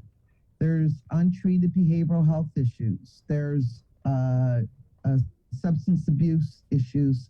There's disunity with the families. And with the current situation of the socioeconomic environment where people are getting reduced or have reduced hours at work or lost their jobs, that's another driving force, I think, for homelessness. But most of the folks that we have seen thus far really fall into the three category, and that is untreated behavioral health issues and substance abuse issues. And I'll tell you, the nonprofits and the government agencies who are aligned with these issues, responding to these issues, have done things that, maybe perhaps can be described as non-traditional. In other words, they're out in the streets now. We're going as teams. We've put together a multidisciplinary team that is comprised of all the different key entities, and we're going through those cases, including the ones that are singles. Yeah. What sort of services is mental health providing to the individuals that are in the homeless shelter that are suffering from mental health issues, substance abuse issues? Well, first of all, they participate when there's a new family that's there. They are called to do an evaluation, and then after the evaluation is done and the plan is put together, they sit down with these folks and offer these services to them. Now, it's always going to be voluntary, right? They're going to have to consent to participate in individual or group counseling or whatever is being recommended, including, detox and treatment, drug and alcohol treatment. And some do not opt to participate. That's the hard part. But, I've always said, don't give up the struggle to struggle. In other words, you go back, because every day is a new day, and something might push them to the point where they're at a greater level of readiness. And that's what has to happen. They have to, when you have an issue with drug and alcohol, if you have a behavioral health issue that's been untreated, you have to come to that point of readiness where you can't be, it's very hard, if someone's going to be forced to, unless they're determined to be incompetent. And until they are declared incompetent by a court, they have the right to decide when they will participate in services. So it's a constant educational and supportive environment that has to be provided to help them to get there. And one of the awesome things that have also occurred is our meetings with leaders from the FSM, because we do have a good representation of folks from the FSM, the Federated States of Micronesia, and they're going to be part of the team to help talk to and encourage and support the folks there to get into a supportive or service treatment program. So, there is no shortage of folks out there that want to help. I feel very encouraged by it because we all understand there's a problem and it's not an easy one to solve. It's not like just getting them a house and putting them in there. That's one small part of it, really. It's the bigger part is sustaining that home and providing a positive environment for the people that live there, especially the kids. So that's how, basically that's the approach that we're using. It's a good question, Sabrina. How many families then has, because when they go in the shelter, there's all these wraparound services that are supposed to be provided. So how many families have been able to transition to a more permanent housing? Right now, that's been slow. And I think from the other day, the last report was maybe about five of those families, and there are people that are parked outside waiting to get in too. That it's just so there's several families that are also staying in the cars outside and waiting to get in to Global. So there's going to be, at least from what we see right now, until we can get them back home or into a permanent home that they can sustain. That's the key. You all might have heard that Guam Housing Urban Renewal Authority, GURA, has received permanent vouchers. Mm-hmm. Have you heard that? Yes, we had Ray on about that. Okay, so he shared with you these 87 vouchers are permanent housing vouchers. Did that you guys talk about that? I'm sure. Mm-hmm. And what that means is once a person or a family has deemed to be eligible for those vouchers, it's one that's permanent. That means that's theirs forevermore. And once they, if they get kicked out of that program or whatever, something happens, and they are not able to sustain that permanent housing, that voucher is lost forever. It doesn't go to another family. It's lost. So it's really important that the eligibility and the support be provided to that family so that they can sustain that permanent housing voucher. So that's another area that we're working on in our multidisciplinary team and with GORA, is to ensure that they have the support that they need to sustain and to keep that permanent housing voucher. Do you know if any of those vouchers have been given out already? I'm not sure, but prayerfully it'll be done this week or next week, because again, the idea is to get everybody at home safe, in a safe home, especially those with children. That's kind of our priority right now. So I can get back to you next week and give you a status report on that as well, because what I do know has happened is they've been divvied up to the various entities, like the Department of Integrated Services for Individuals with Disabilities, known as DISID, and of course the Department of Public Health and Social Services, Guam Behavioral Health and Wellness Center. So these agencies have been allocated a certain number, and that was for their chronically homeless clients. So people are working to get to them, to do the interviews, to do the eligibility determinations, and to get them and find them and get them into permanent housing. There have been other things that have come up, like some people can be in a permanent housing, but they need a personal care attendant. We're trying to unravel that, because some people can't live by themselves. Even though they have one, the probability of them living by themselves is not likely.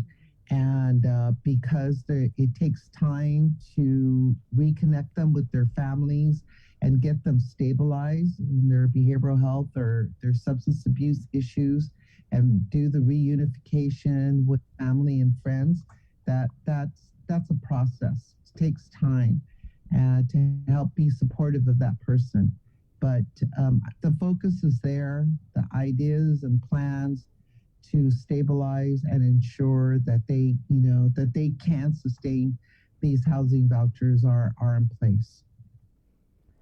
All right. Well, thank you so much, Sarah, for the update. Yeah, a lot of info there. Appreciate it. A lot of work. Okay, let's stay hopeful, and keep the faith, because there's some movement. And these are, as you all know, these are families that have been there for a long time, have had struggles and problems. So we're doing what we can to move it. And please, you guys have access to my personal contact info. When you hear stories, when people tell you that they're out in the streets or whatever, and I say this to the listening public too, do what you can to keep your families at home. You need support because you have identified that there are things about them that are not kosher. You don't want to subject anybody in your family to any kind of unsafe practices or violence or any of that. So refer them out and help them to get help as soon as possible, because that's the way forward, and try to keep our families intact, but at the same time, get them treated so they're well. And please call the Guam Behavioral Health and Wellness Center, and let's do this, Guam. It's possible. And Chris and Sabrina, I just so appreciate you guys staying on top of this, because it really is important for you to know, for our families and our community to know. It's like, let's do whatever we can to help support them, but support them in the way in which, we can get them off the streets and have them treated for whatever's going on with them. Thank you, Sarah. Thanks, Sarah. Thank you for all the work you're doing as well. Thank you. All right, there you go. Oh, you too. There you go. Might be the first time I blew a kiss on the link. Hey, that works on Zoom too. Yeah, it does. 757. Well, Senator Frank Glacier. Yeah, I don't know if it'd be You want to continue the affection, or? But let's What? keep it No in the canopy conversations? keep it in the KUM News Zoom room. Senator Frank Blas Jr. Jumping on here. I don't know if you want to be in the canopy with the rain having come down in the last couple of days as it has been. That's true. It's a little muggy. Good morning, Senator. Stay inside, have some soup. Could do, Jason. Could do. Okay. Have some soup inside. The minestrone. Good morning. Jason's morning. absolutely right. I decided, okay, let's do this indoors today. Right on. Well, thanks for joining us, Senator. Wanted to bring you on just about a bunch of things, Bree. First, what's that? What is that? I like that. I like how you handed that off, Chris. I know. All right. I was like, there you go. Peyton Manning couldn't have handed that off any better. Right on. No. Really. First, let's talk about budget, because I'm not sure what all is going on there, or if you guys are getting answers that you need. Bree, thanks for bringing it up. And throughout the budget process, I've held the line with regard to, okay, I'm not. I guess my confidence level on our economy picking up, anytime soon, especially over the next fiscal year, is not really that high. And but at the same token, there's been, as was reported, over $3.5 billion worth of federal funding that has come to the island as a result of the pandemic programs.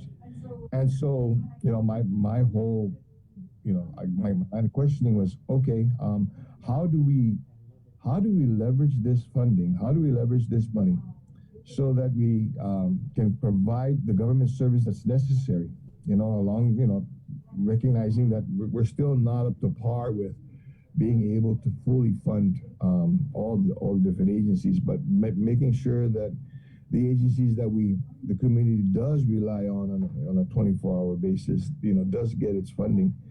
how do we leverage the monies that we've been able to receive with the shortfalls that we're sure to have over the next fiscal year?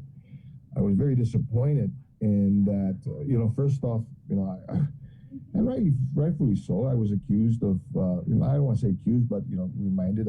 I asked that question once before, but I keep telling them this as well. I keep asking the question because I don't get the answer. And and the question is, how are you going to use this money, or how are we going to be able to leverage this? And when I don't get that kind of answer, when we don't get that answer that's necessary, it makes it very difficult to be able to come up with a budget that will be able to fulfill the needs, of what the government, of what the community should expect from government services. But then also, how the government is going to be able to pay its what it owes, and not just to vendors, but in the point of the case of tax returns and otherwise to the people of Guam. So going back to where we're at with the budget, we obviously yesterday we finished with the committee on the whole. Today we're going into what, from my understanding, over 14 different amendments that will be in Chapter 1, which is basically the breakdown of the revenues, the projections of the revenues, and how the money is going to be divvied up. So it'll be interesting to find out, how these amendments will affect, the bottom line of the budget that's being presented. I've already expressed, and I'll openly express to people, if this budget goes $5 more than already what has been provided by OFB, I'm not voting for it. If we can go for downward departure because we're recognizing that it's not going to be as rosy as some people may think it will be, I'm more amenable to that, but nothing more than what has already been proposed by OFB. All right, we're going to jump over to KUAM TV right now. Guys, you can jump over to KUAM TV, our radio stream. I know they're working on it. You can stream us at KUAM.com. And, of course, there's our Facebook live stream as well. So KUAM TV, here we come.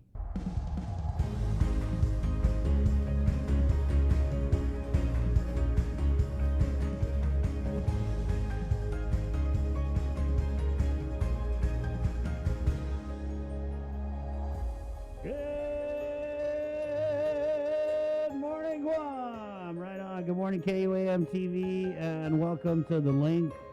It's Thursday, August 19, 2021, brought to you by Pacific Points, Cabo Enterprises, IT&E, and Jack in the Box. We resume our interview with Senator Frank Blas Jr. right here on The Link. Good morning, KUAM TV. Good morning, Senator. Good morning. Good morning, Chris, Bree, Jason, and people of Guam. I wanted to go ahead and we'll just continue our discussion because you were mentioning that today it looks like you guys are going to be discussing the amendments to the budget bill. Was there any discussion, or do you plan on bringing this forward, the amendment that you and Senator Moylan introduced? Well, that amendment is actually going to go in a later section of the bill. Today we're going to be concentrating basically on Chapter 1, primarily on Chapter 1. Okay. The miscellaneous provision portion of the bill is near the back end of what is generally typically a 150, 160-page bill. So that's still a long time coming. I think that right now the focus primarily again is on the bottom line of what the revenues are going to be projected to be and how it's going to be spent. And so that's what we're working on today. Okay. So let's just move on from the budget because we're all going to watch this go down later this morning. I wanted to go into something that is kind of really concerning, and it deals with procurement. First, have you received any response from the Attorney General on your request for accountability, to hold someone accountable for the hot mess with the quarantine hotels? First round. Well, yeah, the governor's son-in-law. I received a call from the AG's office about Thursday, I think it was, of last week, Wednesday or Thursday, with the assurance that I was going to get a letter from them either by the end of last week or the early part of this week. Okay? So, no. The answer is no. I have not received it. I'm anticipating, I'm patiently waiting. I was pretty surprised first off that I received a phone call assuring me that they'll be addressing my matter and sending me a letter. But now, hey, so where's the letter? Leaving. You promised me a letter. Where's the letter? Well, I don't know if you saw this. There's a story on KUAM News last night, relative to procurement, and while we're on the subject of emergency procurement, emergency purchases, there's an appeal before the Office of the Public Auditor, and this is relative to the purchase of golf carts. Emergency purchase of golf carts. Yeah. And so I know you saw the story, and basically what it was they put out a bid, the companies responded, but then after business hours on a Friday, the day before the quotes were due, the General Services Agency had changed the specs and made it so that they required immediate delivery of these emergency golf carts, and apparently AutoSpot had won the bid because they were the only ones who could immediately deliver the golf carts, and that wasn't even mentioned in the original request for a quote. And so they had the initial hearing yesterday. It'll be continued September 16th. But just on its surface, Senator, what did you make of that timeline? Very interesting timeline with this so-called procurement of golf carts. For the emergency. Yeah. First of all, is it an emergency to buy golf carts, Senator? We'll just start there. Yeah, and that's what I wanted, and that's actually the area that I wanted to focus on. Okay, is other than the procurement in this matter, it's procurement in other matters as well as other orders or mandates that have been provided under the emergency powers. One has to question, and I question, whether or not this is in fact an emergent matter that necessitates the need to continue to be governed by executive orders. Over the last few executive orders, I've been reviewing it, and I said, okay, I see why this could help in being able to deal with the virus, but where's the emergency in this? In that, it appears that you at least should have taken some time to vet it out and have discussions. Okay, this was not something that effective in 24 hours we're going to need to do this. There was not a whole lot of need as opposed to wanting things to happen. So one has to question as to whether or not this falls in line, or this necessitates a continuous need to be under emergency declaration or continue to be governed by executive order. That said, it's going back to the procurement. Yes, first off, what was the emergent need that you needed golf carts almost immediately, and you couldn't wait for it for 30 days? This was for procurement, obviously, that was in July of this year, right? Am I correct? Or June? Yeah, this year. Okay. And if I can remember correctly, I think everybody's memory of this thing is that we were put under executive order, and I would think back in March of last year. So the emergency, has gone. So what was the emergent need for golf carts that had to fall under this we need it right away? And how are you doing it over the last few weeks or few months, for that matter, that now today made it an emergency, made it necessary for you to buy it, first off under sole source, secondly and under, emergency powers. So there was a lot of question, and maybe I can see that in the appeal that was brought before the Office of the Public Auditor, it will be basically based on, the technicality of the law, all right, of how the procurement law should be set up, and whether or not, 543, the day before the bids were due, that you were going to all of a sudden make a major, substantial change to basically a bid package. That I think is what the OPA is going to look at. I think that the bigger picture is whether or not it was necessary. It continues for us to be necessary to have to be. Our lives to be governed by executive orders, and in these executive orders, we basically qualify or authorize, emergency procurements or procurements such as this.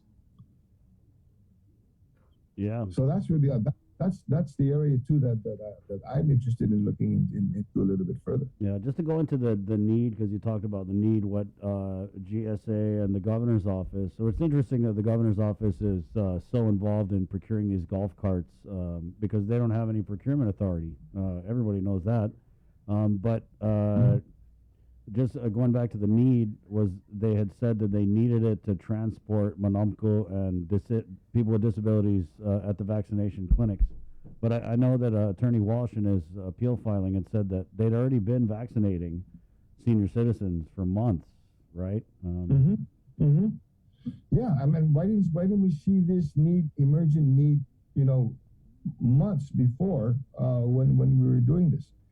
Again, logically it didn't fit. It didn't sound right. It didn't look right. And so again, let's let the system, take its course. This is a case, or this is a complaint that has been brought to the Office of the Public Auditor. Let him do his job and everything. Let's find out from there what the concerns are. But at the same token, the bigger picture in this is, okay, why do we need to continue to be under, this state of emergency, and that, the utilization of executive orders in some cases, in a lot of cases, basically to circumvent the law. Yeah. Which is, seems to be a lot of the excuses when, we catch people with their hand in the cookie jar when it's not supposed to be there. Right. And so, it goes back to, again, your initial question of that amendment that Jim and I proposed for the miscellaneous section of the budget bill. That's but a portion of this whole discussion that we need to have. Okay, enough's enough. That we have to have, and there has to be community involvement in the discussions of what we need to do now to move forward. Okay, we know it's an emergency. We've been in an emergency, but how long does this emergency last? That you can continue to say that I'm going to unilaterally make all of these decisions that are going to affect the economy and the lives of our people, in some cases, for eternity. Forever! Thank you, Senator. We're going to let you go because I know you got to do break out your calculator for the budget. I don't know what you guys are going to add because you don't got no money. All the governor got all the money. And again, Chris, I'm going to openly state, anything above the budget as proposed by OFB, I am not going to support. I am amenable to, reducing, unfortunately, because I know people are going to say, well, you're going to cut back on the services or you're going to affect my workplace. Ladies and gentlemen, if we don't have the money, we can't pay for it. And if we can't pay for it, I'm not going to be able to say, go ahead and continue to do it. Thank you, Senator. Thanks, Senator. Right on. All right, Good you guys luck. take care, okay? You too. Yeah, I mean, just relative to what he said about how long do we need to be under this emergency, I think that they're clearly taking advantage of being under this emergency to do things like fiddle with the procurement. I mean, I can't see any other reason why we're still doing emergency procurement for golf carts. It's ridiculous. It's 8:13. It's going to be pretty crazy. We got Dr. Howell Wan of the Physicians Advisory Group coming on, Superintendent John Fernandez, Dr. Felix Cabrera in the next hour. We also got to do news at 8:12. It's brought to you by Pacific Points right here on the link. It's Thursday, August 19th, 2021. Looking like a beautiful morning outside. And now with the very latest from the KUAM News team. Ladies and gentlemen, I present to you Sabrina Salas Matanani. Good morning, Sabrina. Was that enough of a stretch for you? No. Okay. She's brought to you by Pacific Points. It is our 8 o'clock newscast right here on the link. Good morning, Sabrina. Good morning, everybody. I'm still trying to pull up my script.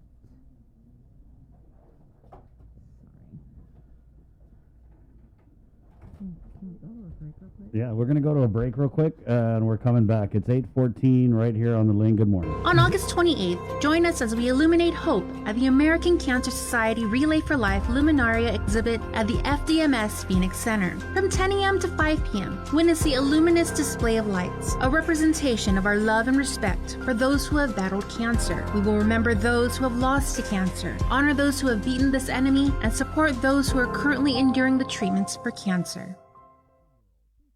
See what's on TV tonight with schedules, network news and notes, local promotions and giveaways on KYM Communications social media pages. Like and follow us on Facebook or Instagram now for all the latest and never miss out. Do you feel like you're missing out on something? Make life more rewarding with Pacific Points.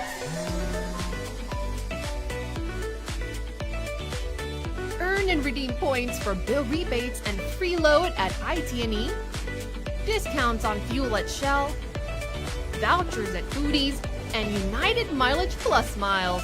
You can even pay with Pacific Points at IT&E, Shell, and Foodies. Pacific Points. Do more, get more. Hey everybody, the Joint Information Center reports 38 new positive cases out of 560 tests performed Tuesday. 13 of those cases were identified through contact tracing. To date, there have been a total of 9,118 officially reported cases of COVID, with 144 deaths. 412 cases are in isolation. 16 of those individuals are hospitalized. 5 of those patients are receiving ICU level of care. To date, there have been a total of 8,562 recoveries. The CAR score is 9.2. Additionally, the Guam Department of Education reports 5 more students tested positive for COVID. 1 from Atacao Elementary, another from Machinao Elementary, 1 from Agata Johnston Middle School, GW, and Ukadu High School. Public Health and GDOE have identified and notified teachers as well as parents who may have had close contact. The Biden administration has formally announced plans to distribute COVID-19 booster shots for adults 8 months after they've received their second dose of the Pfizer or Moderna vaccine.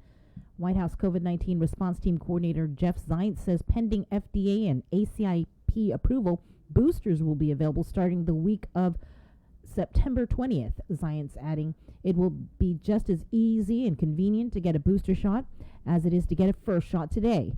Newly released studies suggest the effectiveness of the 2 mRNA vaccines against the infection drops over time due to the rapidly spreading Delta variant.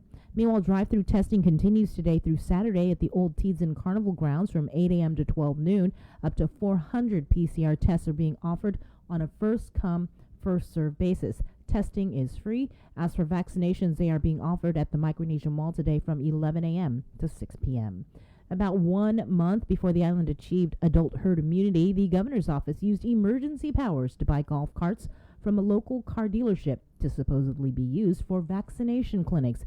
But now the entire procurement is being appealed by a losing bidder who says buying the golf carts was an abuse of emergency procurement. Guahan Turfco teeing off on the General Services Agency, with Turfco appealing the so-called emergency procurement of golf carts awarded to Guam Auto Spot in June of this year. The agency report from GSA shows that on June 14th, GSA issued a request for, quote, seeking golf carts. GSA setting a June 17, 5 p.m. deadline for, quote, submissions. There was no delivery date included in the RFQ. Instead, GSA informed bidders on June 14th that the preferred ETA of golf carts was 30 days from the date of the purchase order award. Now, we'll come back to that later. 3 companies responded to the RFQ: Turfco, Royal Pacific Motors, and Guam Auto Spot. Now, according to its appeal, Turfco prepared its quote for golf carts anticipating the 30-day delivery timeline GSA laid out in its original RFQ. However, on June 16th at 5:43 p.m., after working hours and a day before submissions were due, GSA sent an email to the companies changing the parameters of the request, writing, quote, Please note that this is an emergency procurement and delivery required is immediate. On June 22nd, Turfco requested information on which company was awarded the PO for golf carts, and even though those docs show Turfco was the lowest bidder, GSA instead awarded Guam Autospot. GSA informed Turfco that Autospot was selected because they could deliver the golf carts immediately, a change made by GSA the day before quotes were due and after all offerers had prepared their bids. Documents show only Autospot's quote said it could deliver carts immediately. GSA denied Turfco's appeal, and a notice to appeal was filed with the Office of the Public Auditor on July 9th. Autospot sold 6 golf carts to the governor's office on July 2nd for $73,970. In Turfco's appeal, Counsel Josh Walsh questioned why golf carts needed for vaccination clinics would be directed to the governor's office when Adelup has no procuring authority. Walsh argues, quote, altering bid specs just hours before the end of the bid invitation period and after confirming a 30-day delivery period and after all parties prepared their bids calls into serious question the fairness of the procurement. He added that GSA's after business hours change to the specs served to, quote, guarantee an award to Autospot. Walsh also questioned whether or not emergency procurement was needed, saying GSA provided no legal or factual reason why 15 months after the first COVID emergency declaration, they needed to conduct this emergency procurement for golf carts after deciding a normal procurement with a normal delivery time frame was a mistake. GSA said it needed the 6 golf carts to transport elderly and disabled at vaccination sites, but Walsh countered that an emergency wasn't justified because Gov Guam had already spent 6 months vaccinating senior citizens. Turfco's appeal hearing is scheduled for September 16th. Meanwhile, GSA docs submitted to the Guam legislature show GSA purchased $330,000 in ATVs and SUVs from Autospot in June and August of 2020 using emergency procurement and sole source purchases. For Guam's News Network, Chris Barnett reports. With more news, here's Isaiah Uggan. This news update is brought to you by Pacific Points. Do more, get more. Hafide, good morning, everyone. Guahusi Isaiah Uggan with your headlines here on the link. Guam's Advanced Child Tax Credit Plan has been approved for some $93.5 million by the IRS and the U.S. Treasury. This will not only provide some much-needed financial relief to tens of thousands of local households, but also to Gov Guam, which will no longer have to shoulder the cost. Revenue Tax Director Daphne Shimizu made the announcement during the budget session at the legislature. Our child tax credit plan, in particular, of course, the plan which allows for the advance payment of the child tax credit, of 50% of it was approved. Of course, this has been something that has been discussed, and now we're very excited to say that there's some level of certainty in terms of an actual amount as the body works to discuss the budget. The American Rescue Plan, signed into law in March by President Biden, expanded the child tax credit from $2,000 per child to $3,600 for those under age 6. For those ages 6 to 16, it increased it from $2,000 to $3,600. Shimizu says the advance credit will be paid automatically in equal monthly installments. The $93.53 million represents the entire 100% of the CTC that is expected to be paid out, of which 50% will be paid out as an advance unless people opt out, and that 50% will be paid out as an advance before the end of December 31, 2021. Shimizu says they are working to pay out the first installment as soon as possible. The funds will be transferred into an account specifically to pay the CTC. Of course, we do work with the Department of Administration and the Treasurer to make sure that there's a trust fund that's set up. The trust fund is actually a requirement, so we do have to actually have a trust fund. That is part of what we have to abide by in terms of our plan. DRT will also receive $300,000 to cover administrative expenses.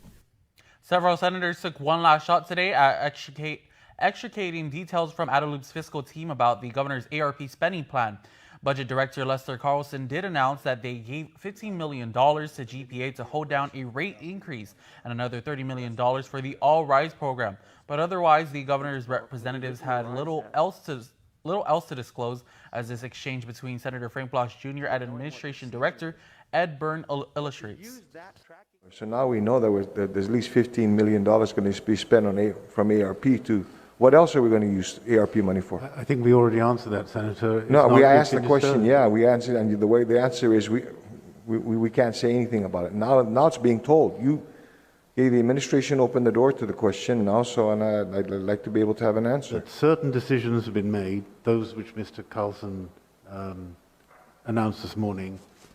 I'm not aware that any other decisions have been made. So we still don't know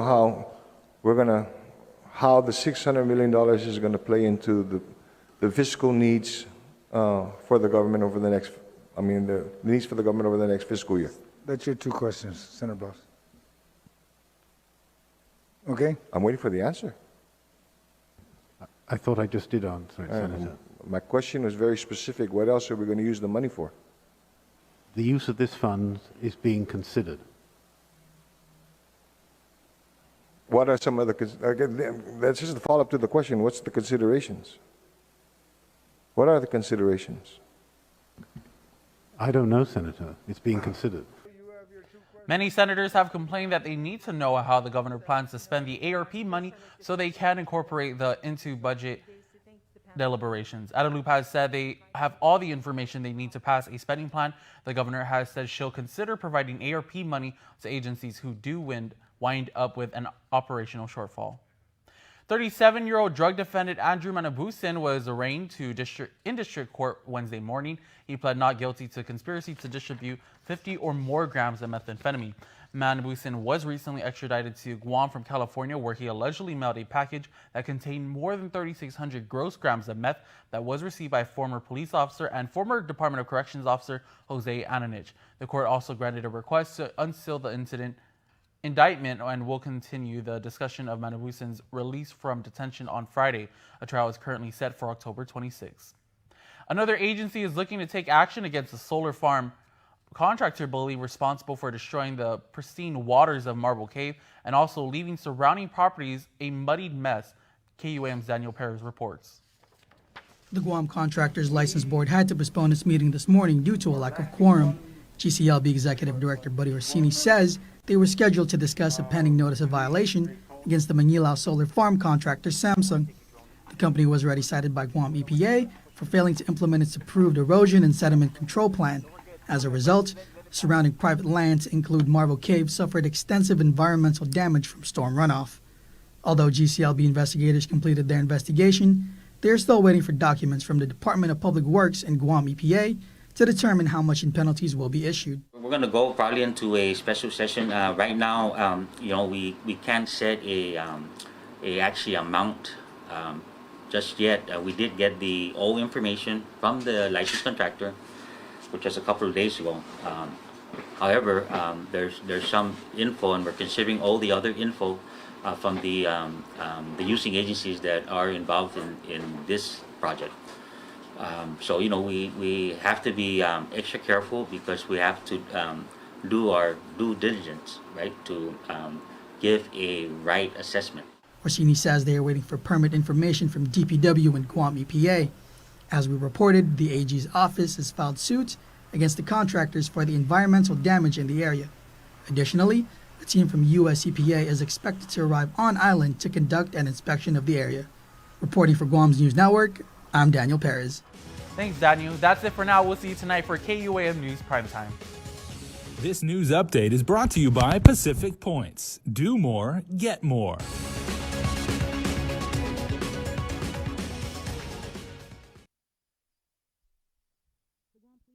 Criminal Investigation Division is investigating a shooting that took place yesterday at around 10:30 a.m.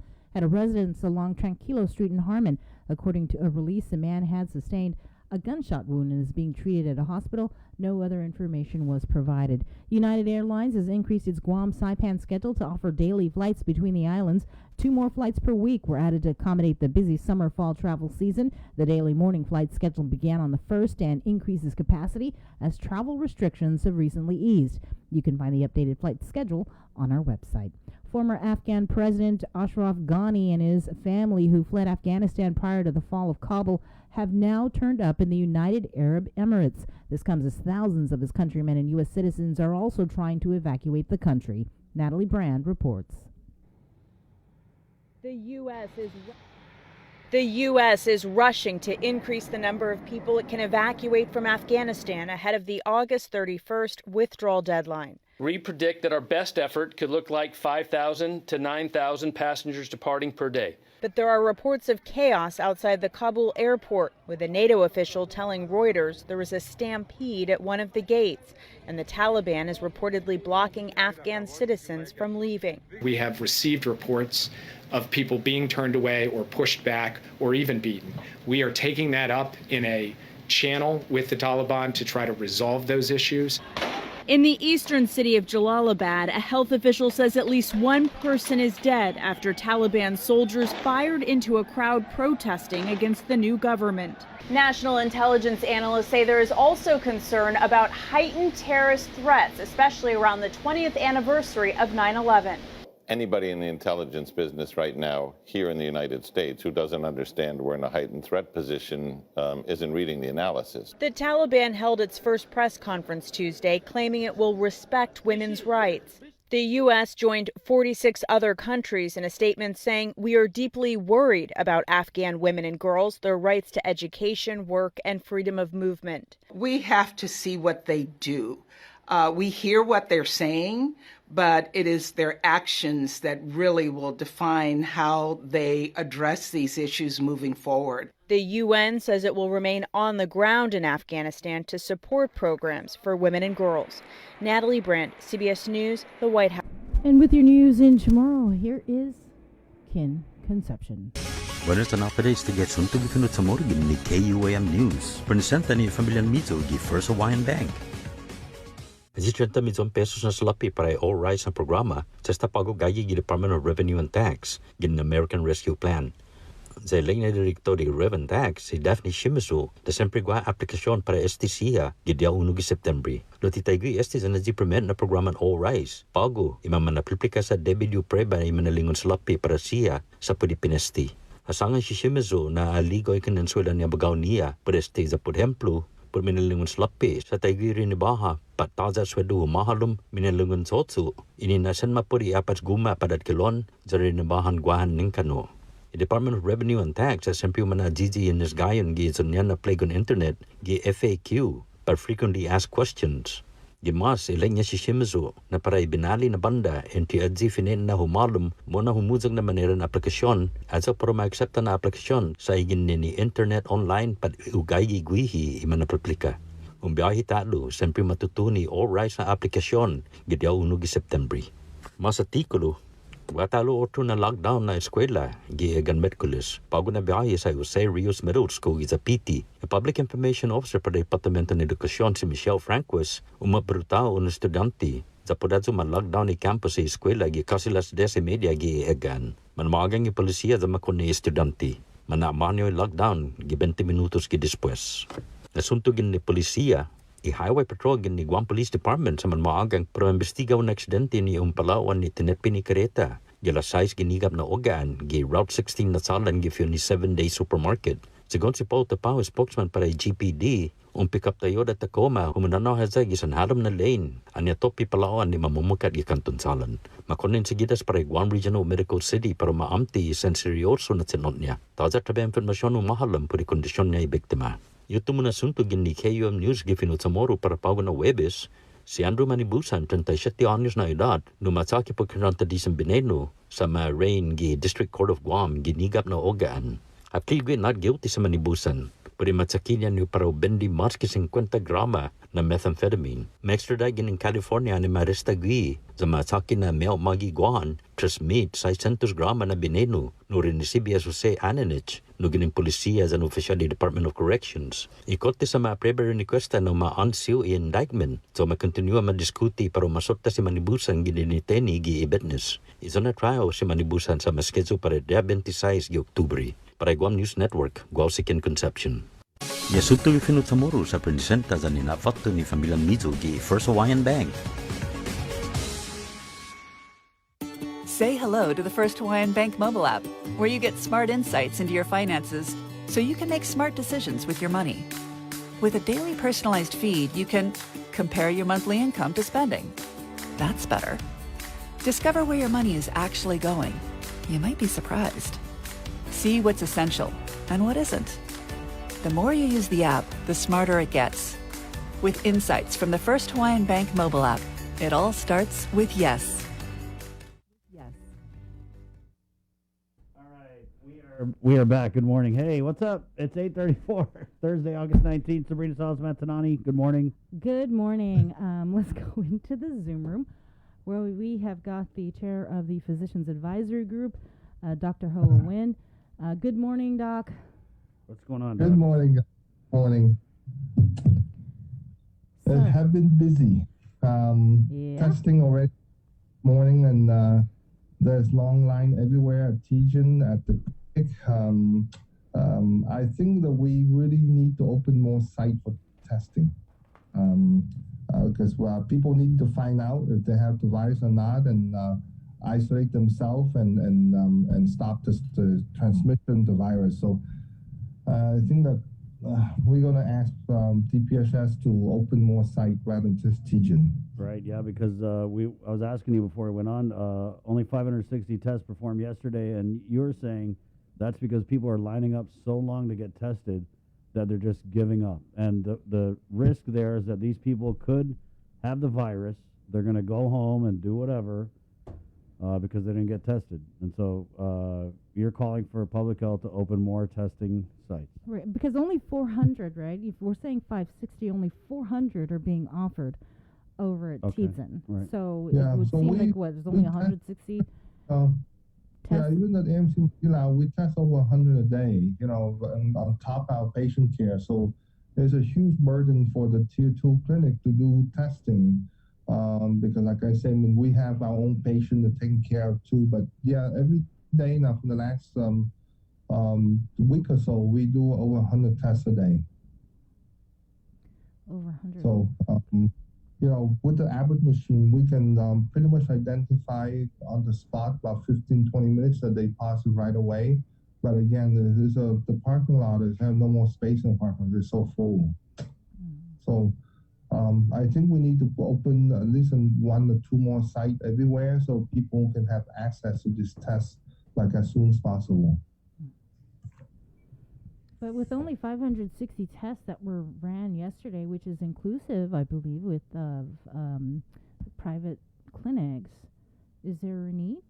I mean, I'm just trying to figure out if private clinics are packed, wouldn't those numbers be higher for the number of people being tested?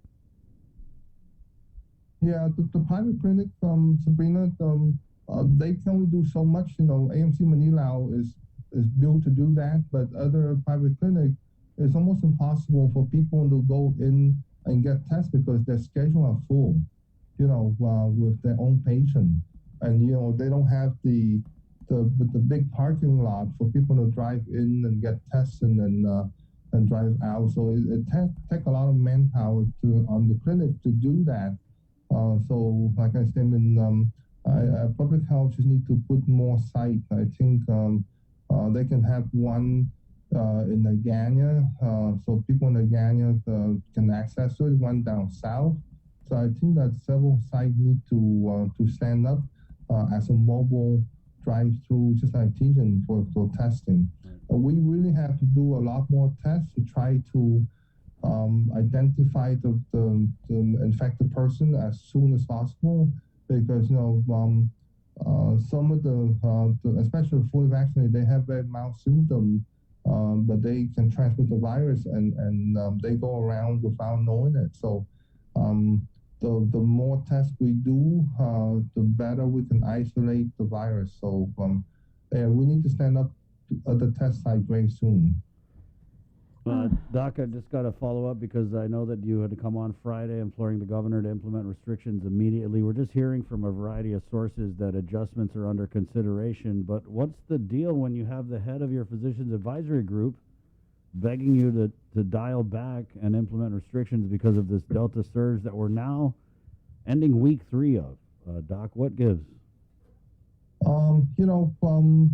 Restriction had to be in there, and I guess she had to make the final decision, balancing when the right time to do it. But I think that the new EO should come out with quite a few more restrictions out there, and I'm pretty sure that I think it's come out tomorrow or Saturday. But yeah, restriction will be in place on some multiple things, in business and gathering, all that kind of stuff. But the final number, she have to put that number out. So you guys gonna find that out pretty soon. But we have to somehow also ask our people to be very mindful, to go back to the basic, using your mask. And I keep asking every patient I see if you have any plan for any gathering to refrain from going at this point, because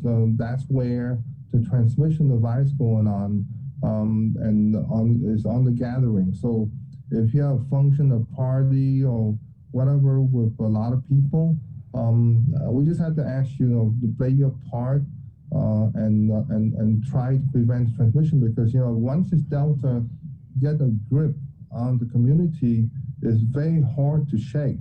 I tell you. It will be here, and it will be much deeper in our community if all of us don't play our own part.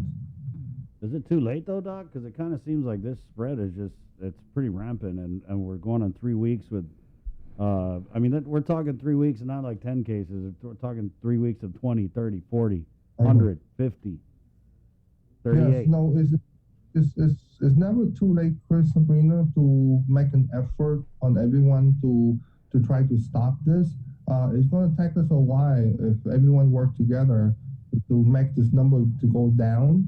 But we have to start from somewhere. So I think that we just have to ask people to do that, just so we can go downward. It will go up for how long before it's improved, and I'm pretty sure that the hospital admission is going to get worse before it gets better, just because the hospitalization is only lag behind about 2 weeks or so, a week to 2 weeks. So we might see the hospital going up in the census and the severity.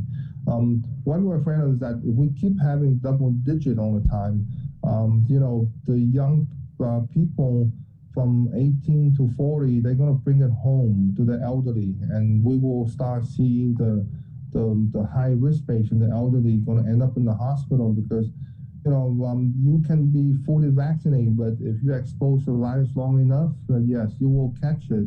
And the elderly with their immune system and their comorbidity, they might not fare so well on the virus. So, like I said, we have to stop the gathering somehow. I know there's a lot of people planning for family gathering and some weddings, some party, but I tell you, we have to think about what to do with those planned gatherings, because all we need is one cluster, and it's impossible for us to chase those cluster. You mentioned this, and you're spot on. When we had you on, I think it was over a week ago, you said that just watch, those hospitalizations are going to go up. We're at 16 as of last night. 5 people are receiving ICU level of care. You say it's never too late, but is it too late? No, it's never too late, Sabrina. We have to try. If not, we're going to get a much worse situation. But isn't 16 pretty bad? You said 10 was the trigger. Yeah, 16 is bad, and ICU is bad, so we don't like to see those numbers. Remember, both hospitals are full to the max with non-COVID patients already, right? I mean, without COVID, both hospitals are full. So adding COVID, it's going to be a lot of complication in the hospital. So, so we have to be careful because the healthcare system going to tip pretty soon. I know the clinic side, on the private practice side, we just getting hammered on the sick visit. So, I'm going to ask all our provider and all the physician clinic in Guam, just please be careful. We do not need to have the front liner to be sick. Because we need every one of you guys. Thank you, Doc. We got John Fernandez coming on. Obviously, there's been some spread in the schools, but I know you were texting me yesterday with some messaging that you wanted to get out to the parents before we get. Yeah, if we could get John on, let's go ahead and get John on, if you don't mind, John, and then we'll. Because I know Dr. Wen has to run. But with the school, I'm really asking parents. This is where we really need your help, parents. Is that if your kid cough and cold or congestion, they don't feel very good. No, please keep them at home. They're not catching from the school. They are from home.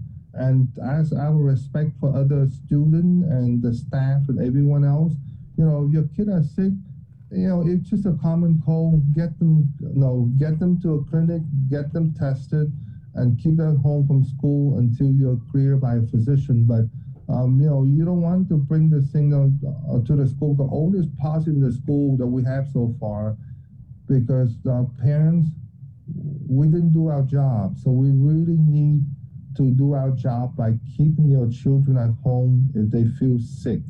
And if we do that, the school are very safe. It's not the school. It's us doing our part, a community, individually. Again, keep your children home if they feel sick and don't send them to school. That's all we're asking for. Thank you, Doc. Thank you. All right. Okay, guys. Doc. Be safe. Right on. Okay. You too. Wash your hands. Okay. Okay. Bye. All right. Give me some. Hit me with that. Every time we interview with Dr. Hoa, I need to sanitize after. I don't know why. I just feel like I need to. Bree got the eucalyptus. What % alcohol is that? It's like 90. That's like 112% alcohol with a little eucalyptus oil. Let's keep it going in the KUAM News Zoom room. 8:45. Superintendent John Fernandez. And John, if you just want to start by maybe a little reacts to what Dr. Hoa Wen had just said about the situation of the spread in the schools, where the case is positive. I mean, it's very important, Chris, as you know, to when we talk about this, to use the correct language. And so I'd have to just push back right now and say that there is no spread in the schools. Right. We have cases that are being reported at the schools. From what we know at this point are the cases, because they came in the first days of the school year, most likely came from home in the community. We have about 400 cases that are active, right? I think in the community, the latest report, about 400 active cases island-wide, and of those cases, 15 of them are students, which is about 3% of that overall population. But of course, we could expect that, what's happening in the community is going to be reflected in the school system, because that's how it goes with everything in the community. If something's happening out there, you're going to see it show up at our doorsteps, in our schools. So the focus and the entire plan that has been developed and put in place is really around rapid response. And so that rapid response means that as soon as we identify a positive case, we have to ensure that we do our job to limit, prevent, contain any spread within the school, within our school setting. So if we were going to talk about spread, that's more likely to look like clusters of cases emanating from one school, one classroom, and so forth. We don't see that at this point. We see 15 cases, separate cases spread out among several schools, and each of them, we're still gathering information from the contact tracing to be able to see what else we can say about those cases. But that's it's different. 15 cases at several schools is different from saying 15 cases at one school. So there's a real need to discern what the data is showing us. So again, we did anticipate the possibility of cases being identified, whether they're employees or students at our schools. And what we've done is executed our plan to address the contacts, students and employees who might need to be quarantined and tested. And then from there, we get a handle on the results, see whether our protective measures are working, and hopefully we don't see further cases emanating from what's actually showing up from home and the community. So that's really what the focus is. And right now, like I said, we don't have any indication of any spread within the schools. What we do have indication of is that what's happening in the community, kids are coming to school with positive, maybe asymptomatic, but through tracing and through other things happening in the community, they're identifying themselves as part of the positive individuals, and their parents are calling, letting us know that, and then we're responding right away. So we're going to need additional time to continue to test and clear employees and students who have been identified in this first round, and then we'll have more to be able to analyze and use to guide our decisions. How many schools have been impacted by the cases? I'm trying to count it. Yeah, let me. Let me. I mean, John, I get what you're saying about the 13 schools. Yeah. Right. So we have about 14 schools. We have 13 schools and 15 cases. Right. And so what we're doing, right? I mean, we're going to take some time. I think probably the communication on this matter has to be really, expanded, and because it's very difficult, even in our extended conversation here, to kind of talk through the complexity of what's happening and what we're tracking and what we're doing to address. So what we know is we have 15 cases. We have 13 schools.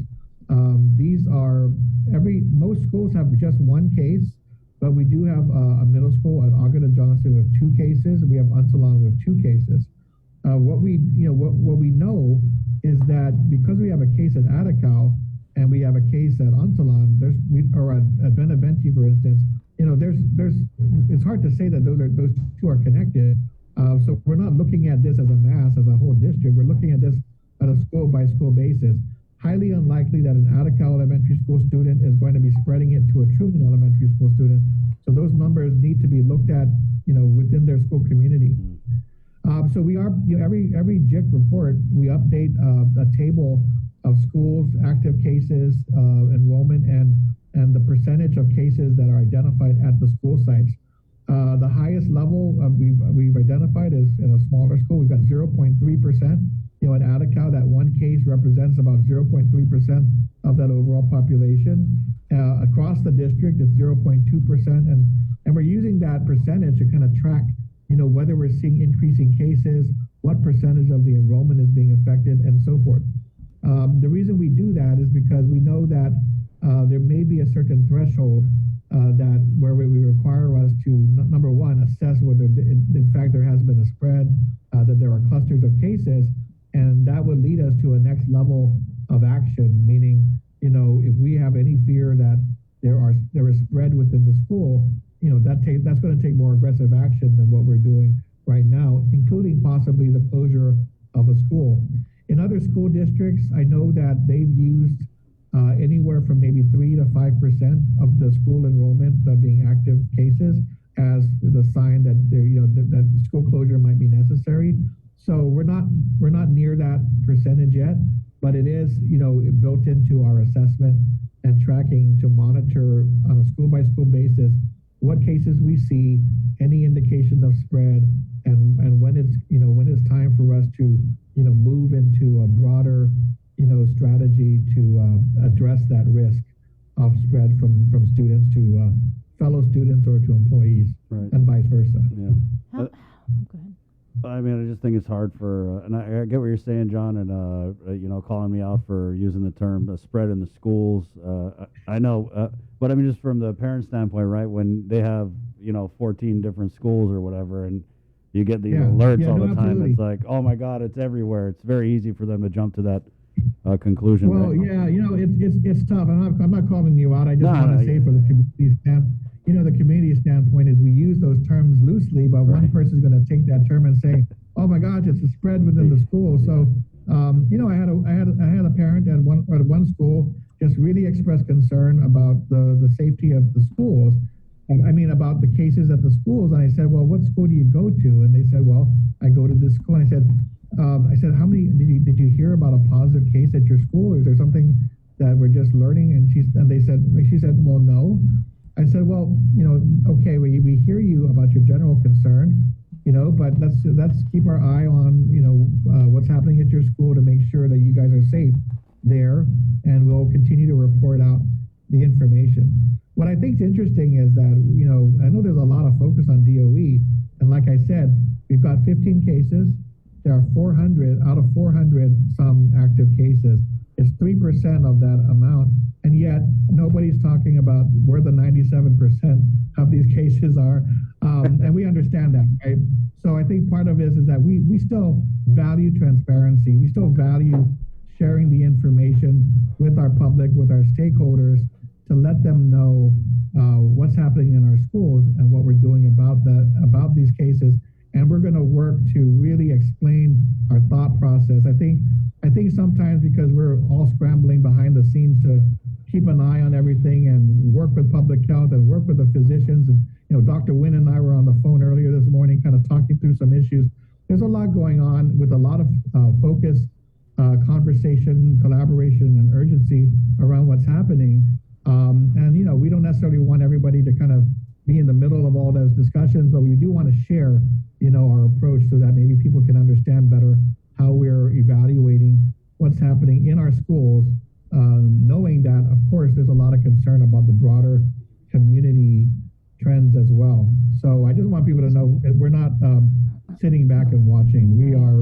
People are losing sleep about this on my staff because I've told them, let's keep an eye, monitor, improve, make adjustments, and we need the information as soon as we can so that we can guide our next decisions about what we can do in schools to assure parents and students that the environment is safe enough to continue operating. John, how many students are quarantined right now, and also teachers and support staff? Well, we're going to go ahead and provide a more comprehensive, maybe a set of information. I know we're still gathering the latest numbers, but I'm going to have to put an asterisk near these first week numbers because like I said, I'm just going to tell it like it is. And I told my partners at Public Health, that's all I got. In those first instances with the schools reporting, and this is with Finagazan and Antalan, for instance, elementary schools, when you get a case and you do contact tracing, you're really talking about one class, right? They're pretty much in a one classroom the entire day with one teacher, maybe one staff member, and they're moving around the school in cohorts, right? So they eat lunch together, they play at recess together, and so it's easier to identify, who those are that may be potential contacts. Now, we know that close contacts are really supposed to be those who are in close proximity within a certain number of feet for a certain amount of time, 15 minutes of cumulative time together. That would potentially be a close contact. And we normally go through that process of trying to identify, who those individuals would be. But in this early stage, because we just had a couple of days under our belt, what's happening at the schools is really trying to lock down the seating arrangements for every class. So for elementary, it was fine. And I think we took with public health input, maybe took a broader precautionary approach by basically identifying the whole class as contacts, even though, kids may not have been in close proximity, may not have been in contact with the index case at all. And we included the teacher. And for the elementary school, that's one classroom. Now, the next case we had was Antalan, which is a middle school. And for those of you who have middle school students, they don't stay in one classroom. they go from class to class for about 6, maybe 5 to 6 periods a day, and they go to they have 7 teachers and so forth who they interact with. And so at Antolon, because we were already taking that approach early with one school, we took that approach with Antolon, but that meant that whole classes multiplied that number to over 100 students and teachers. And again, my first response was, that doesn't make any sense with regard to what we've been saying about contact tracing. But the response we got was, until we get those seating arrangements locked down, with middle school and high school, you'll see some changes in the classroom schedules and the, changes in classes for those students. They might go from one class to another in those early days when the schedule is being sorted out. And so, I think additional time was recommended to lock down those seating arrangements. And so instead of taking a very, focused approach, acting with an abundance of caution, we identified a bigger universe of students and teachers to put in quarantine and test and so forth. That's not something that we can continue. It doesn't align itself with the guidelines. And I think the intent of taking a very cautious approach to it also raised concern that you had 100 and plus close contacts to the index case when that wasn't the reality. And so, we count that as lessons learned. We've had our conversation with public health. I think we're on the same page. I mean, we have to make sure we follow the guidelines. Otherwise, the mixed messages go out to the community and people say, well, my student was a very close contact. We want to make sure that when we say that, we mean it and it aligns with what we've told our community. So, we're working through that communications and collaboration with public health to make sure we're on the same page and that our stakeholders get good information that doesn't stir up additional panic or concerns, out of something that I know was well intended. And so, so what you're seeing now is a very focused approach. So as we see schools being reported, the number of close contacts are probably around 10 to 12, 10 to 15, versus what we saw early on, where we were taking a broader approach and identifying students, even if they hadn't been, close to the index case. So no numbers then. Yeah, but I mean, like you can guess. I mean, like early on, and I'll have to get the numbers specifically, and we'll produce that. We're hoping today or tomorrow to give an update for the community and provide a comprehensive approach as well. I mean, because I think it's important that people get the big picture and not just the tidbits. And it's hard to do, especially even in an extended interview like this. We want people to understand the big picture. What happened at Antolon in that first round is not what's happening at other schools. So we don't want people to extrapolate from one instance and say, oh, every time there's going to be an incident, it's hundreds of students and a whole team of teachers. That's not the approach. The approach really is focusing on that close proximity and time frame in alignment with our guidelines. I just think in the first days of school, lots going on. The approach of trying to show that we were, that there's going to be abundance of caution taken, also kind of raised, the anxiety level of the community when it really wasn't the right, an accurate picture of what was going on with that particular case. So as you go forward, when we talk about the close contacts, we are going to see, a smaller group of those who truly are identified as being seated with, interacting with the index case, and we'll go. And the reason why we're doing that is because you identify 120 students. It's going to take you time to go through the testing, quarantine testing, and clearance process. And if they're not at risk, based on based on the close contact guidelines, then we need to get the results more quickly from those who are directly in close proximity. Let's get those, and then we can move more quickly to respond based on those results. Okay. So for instance, I guess one example is if you find a student in the kindergarten class who tests positive, but you're going to go and identify the 6th grade teacher as a close contact, you can understand that you've now taken that 6th grade teacher, put them in quarantine, test them, the results are going to come back. Most likely it's going to be clear because there's no interaction, but it just adds to the number of folks who have to go through that line. So we had a good conversation with public health. I think we're on the same page. We've got to, go back to clarifying the guidelines.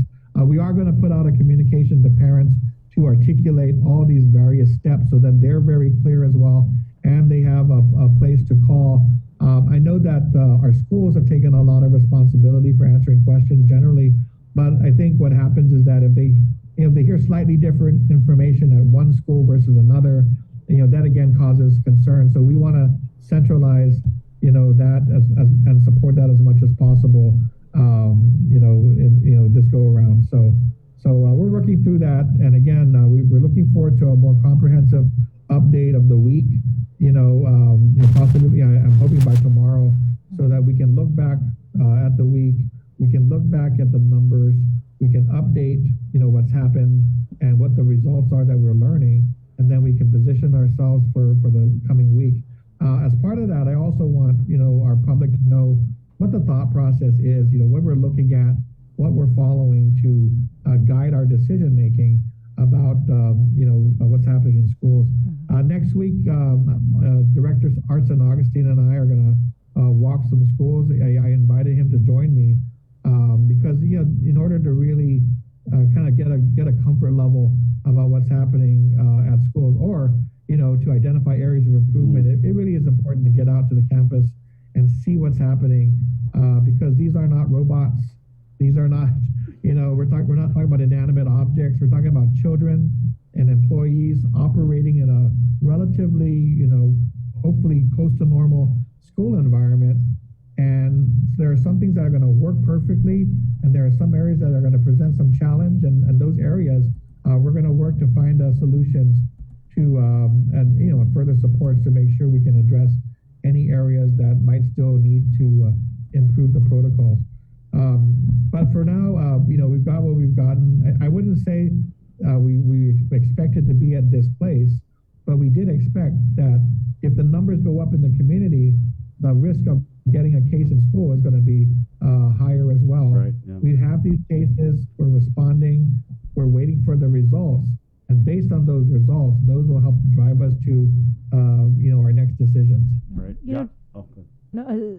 Dr. Ho was on, and he was talking about the governor's supposed to be signing some executive order in the next couple of days, possibly over the weekend. Do you know if, or have you had any discussions with the governor's office about any restrictions or anything dealing with GDOE? We have been in touch. I'll be honest, my recommendation was, we're waiting for data to come in. Let's base our decisions on the data. Let's not go day to day, week to week, operating without information. And so since we just opened, I said, the information is coming, right?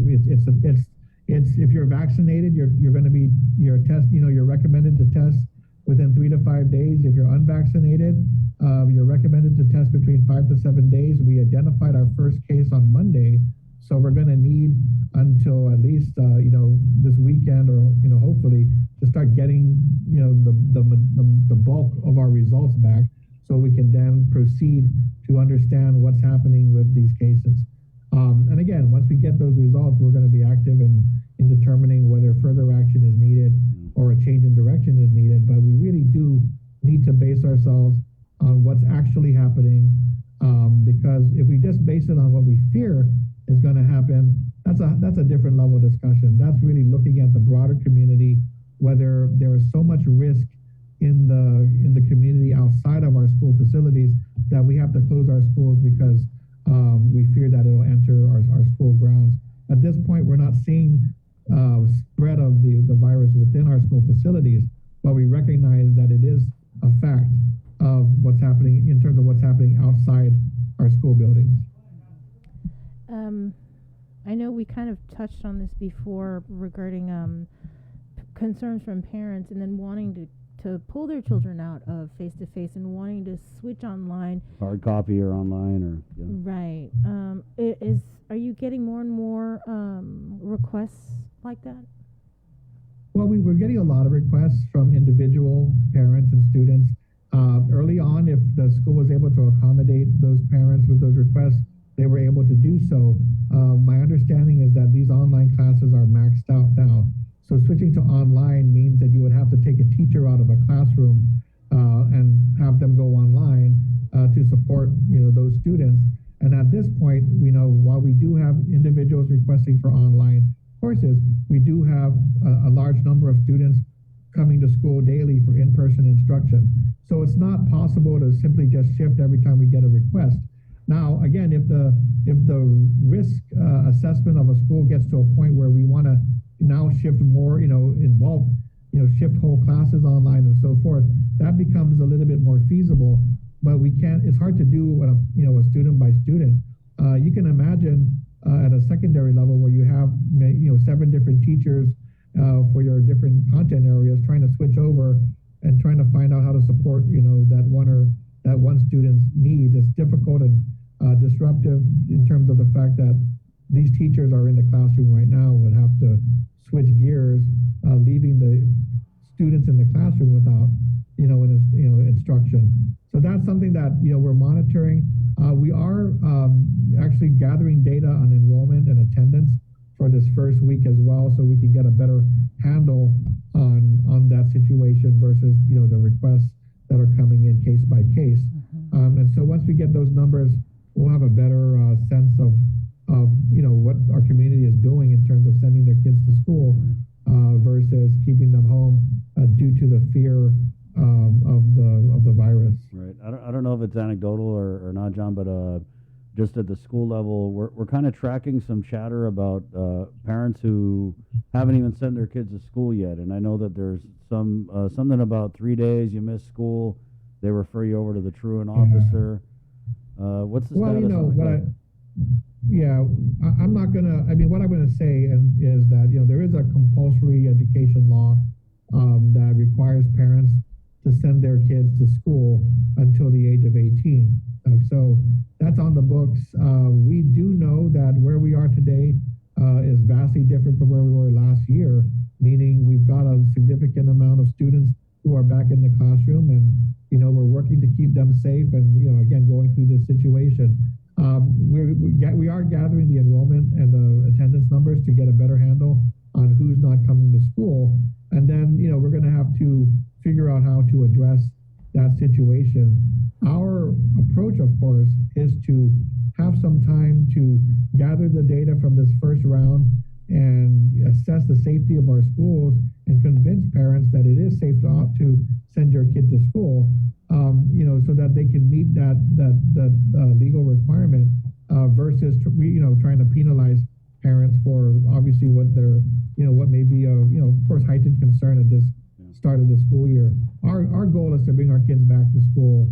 We know that there are parents and students, maybe students who are not going to school yet or have been pulled out, at least temporarily. We're trying to track that information. But I think the real task is to determine whether we can continue to operate safely in school and, build confidence in parents who want to send their kids to school but are really anxious about what they're seeing in the community around the COVID-19 numbers. I wanted to follow up on something. We had the public auditor on earlier this week, and he was talking about, he just kind of brought it up, about the masks that were given to students and how he had been receiving phone calls from parents about the mask that they got, their children got, and some of them, they just don't fit. They're too big. They fall off their faces. And he was talking about, I might just have to do an audit, over on how GDOE is doing their procurement. Did you want to respond to that? I'm not sure. Well, we always welcome the public auditors, partnership and looking at these things. I'm not aware of any procurement issues, but I do owe him a call. So thank you for reminding me. I do know that he did have concerns about, I guess he must have heard from somebody about the situation. I've been around schools and I've seen the masks, and I haven't, personally identified any issues of wearing the mask or difficulty, but I'm sure there are probably those instances out there, and it'll be important for us to make sure we address them. We did purchase both adult size for the larger students, older students, larger students, older students, as well as, kid-sized masks as well. So in a school where the mask is not, correctly sized, that should be addressed by the teacher and administrator without an issue. And we certainly have enough supplies to address that. So I'll give him a call and just find out which school he's talking about in particular. But for the most part, mask compliance has been really good amongst the kids and amongst the employees. We do have, incidents here and there where, we've had reports and we've had to address, employees on campus to make sure they don't let their guard down. And, everyone wants to take, when they're away from everybody, they might want to take a breather, but, you're going to get caught on a photo and it's going to seem like, you're doing this all day. Please be vigilant and make sure, you abide by the requirements. We don't want anything like that, as isolated as it might be, to impact the confidence that our parents need to have in their schools. Yeah. So we welcome that. We still have our email address that is taking a lot of concerns and comments at info@gdoe.net. So we're responding to the concerns, and some of those matters have been brought to my attention, and they get right to the principal to address, and they're addressed. So you're going to see that. I mean, just like you see in the broader community. Yeah. I mean, especially when restrictions are, still, not yet tightened up. Yeah. You see lots of parties and gatherings with people not.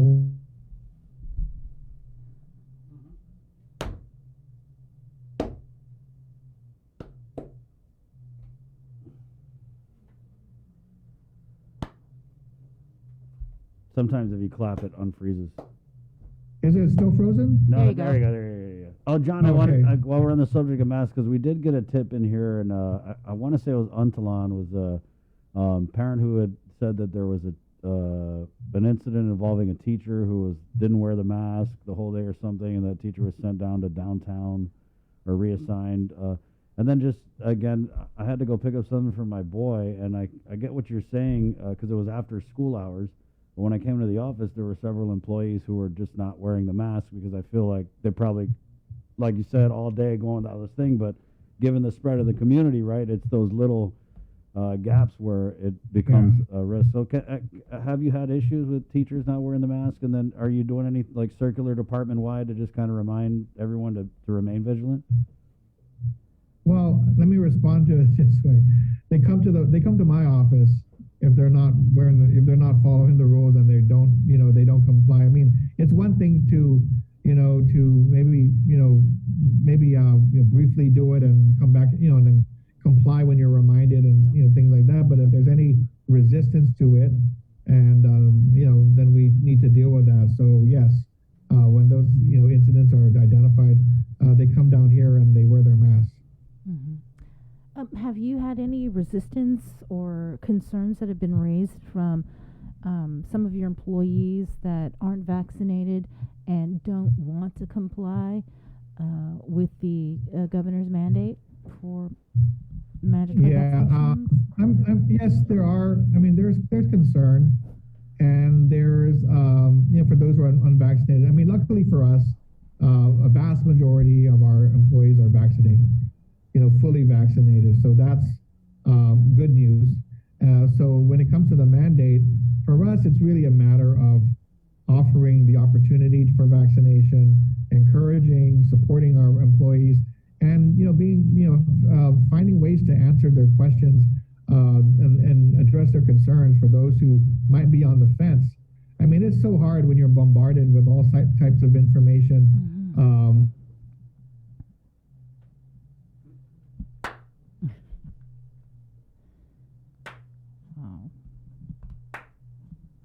There, John?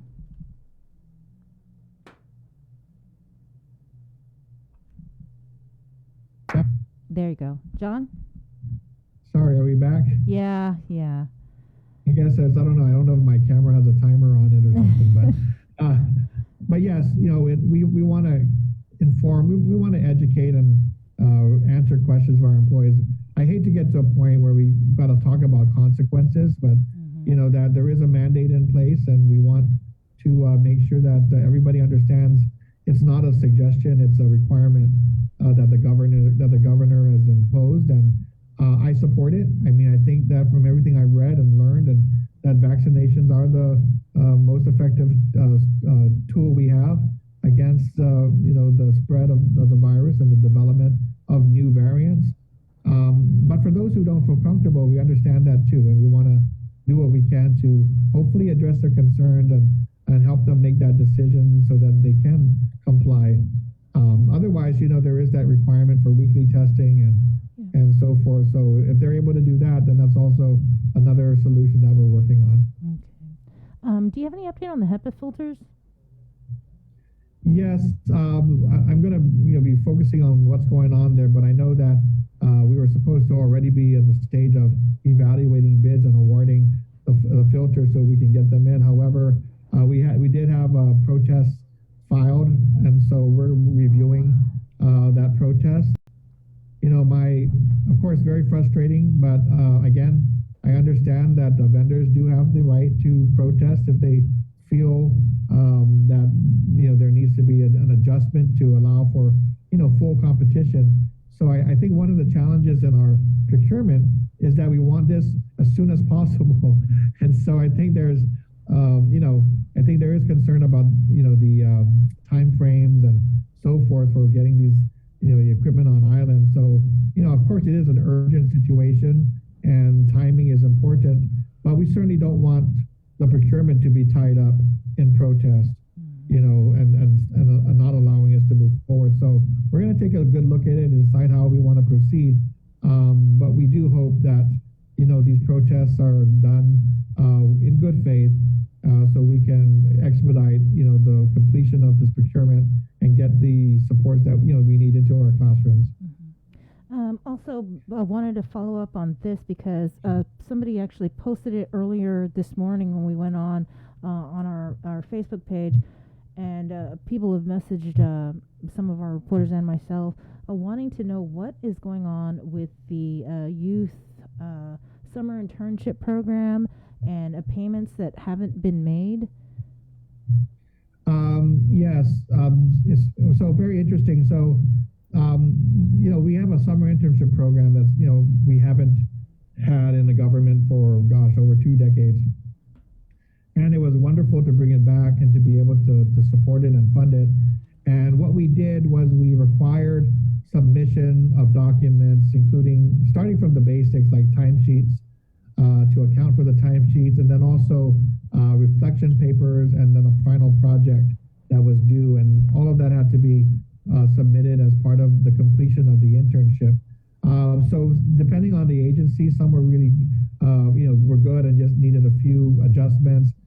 Some of them submitted timesheets that basically just gave a total of hours and no further detail. But, with federally funded activities, we want to make sure that we don't have any risk of fraud or misuse of these dollars. So the scrutiny on the back end was quite extensive. And what we communicated was that we would push out, we have week 5 and week 6 payments that are due. So week 5 payments should be going out this morning. I think DYA was supposed to come here and pick up the available checks at 9 this morning, and then week 6 will be available next week. We're in the process of conducting a full audit of the program, so that any adjustments to the paychecks that need to be made can be made in that final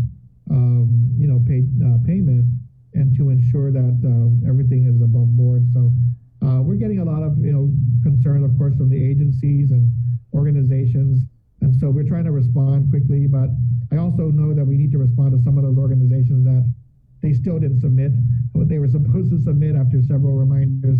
So we'll have to make sure that they get on board and do what's needed to what needs to be done in order to make sure that these kids get paid. We'll have to look at how we do this next year as well. I mean, one of the things is maybe streamline the process a little bit more, so we can ensure that we can do everything a little bit more timely.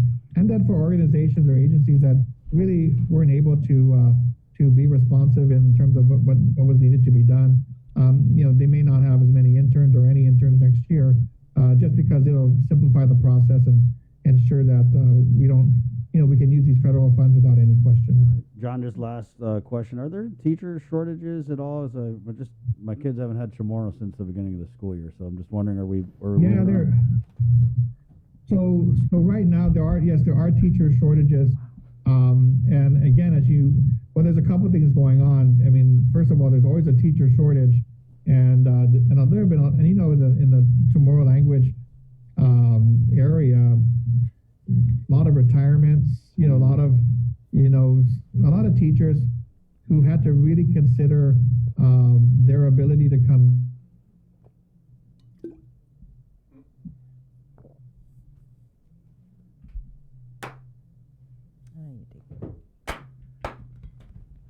All right. Good talk. Way to go. Right on. Your support. Right.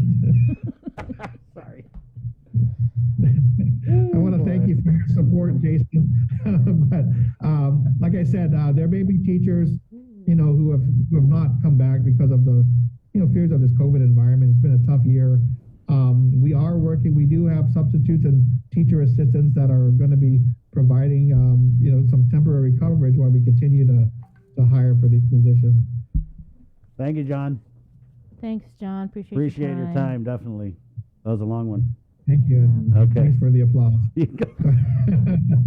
Unintentional. All right, guys. Thanks. Okay. See you. Have a great week. Safe. All right. Hey, it's 9:24. Dr. Felix Cabrera. We just got to go to him now because we're way behind, and I know he's been waiting. Thanks, Doc, for joining us this morning. Yes.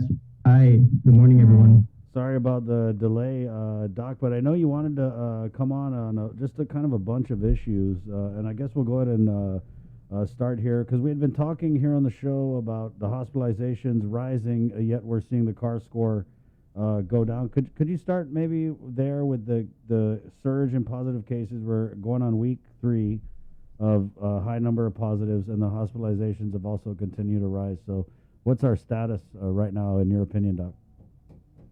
So basically with our, so we haven't necessarily been seeing a decline in our CAR score. It's more of a plateau.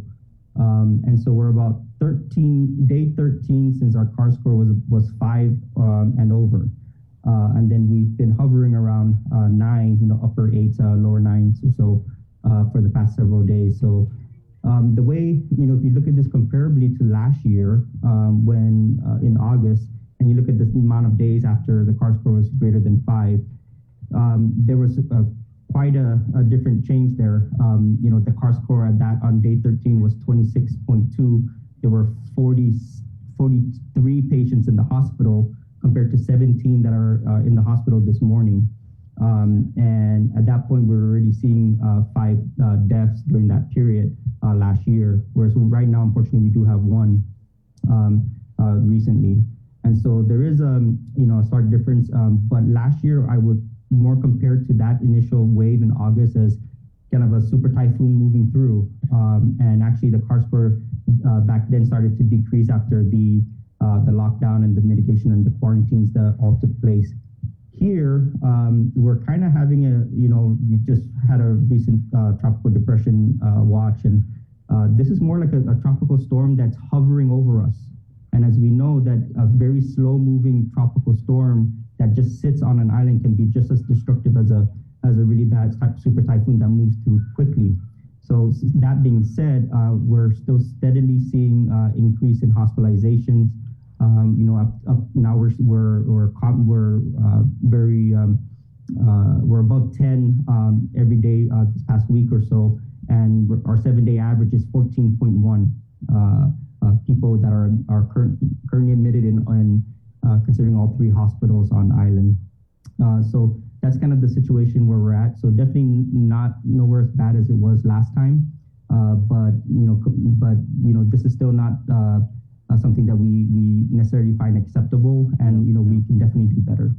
Yeah, Doc, and that's what I kind of want to ask, because I think for a lot of people, what's leading to this anxiety, and it's obviously a high level of concern, is you're right, we saw these same numbers at this time last year, and I know that you guys are kind of holding up the vaccination as the reason why this is, and I know you're saying it's not acceptable, Doc, but we're going on week 3, and we haven't really seen strong messaging coming out of out of loop. And I mean, you requested to come on this morning, so I think the community concern is way hotter than the concern we're seeing from elected leaders. And so how do you kind of translate that to people where you don't want to say, oh, it's okay because we reach herd immunity, so, as you were, but then, you know what I mean, you wanted them to take it serious. But I feel like people are thinking you guys aren't really taking it serious.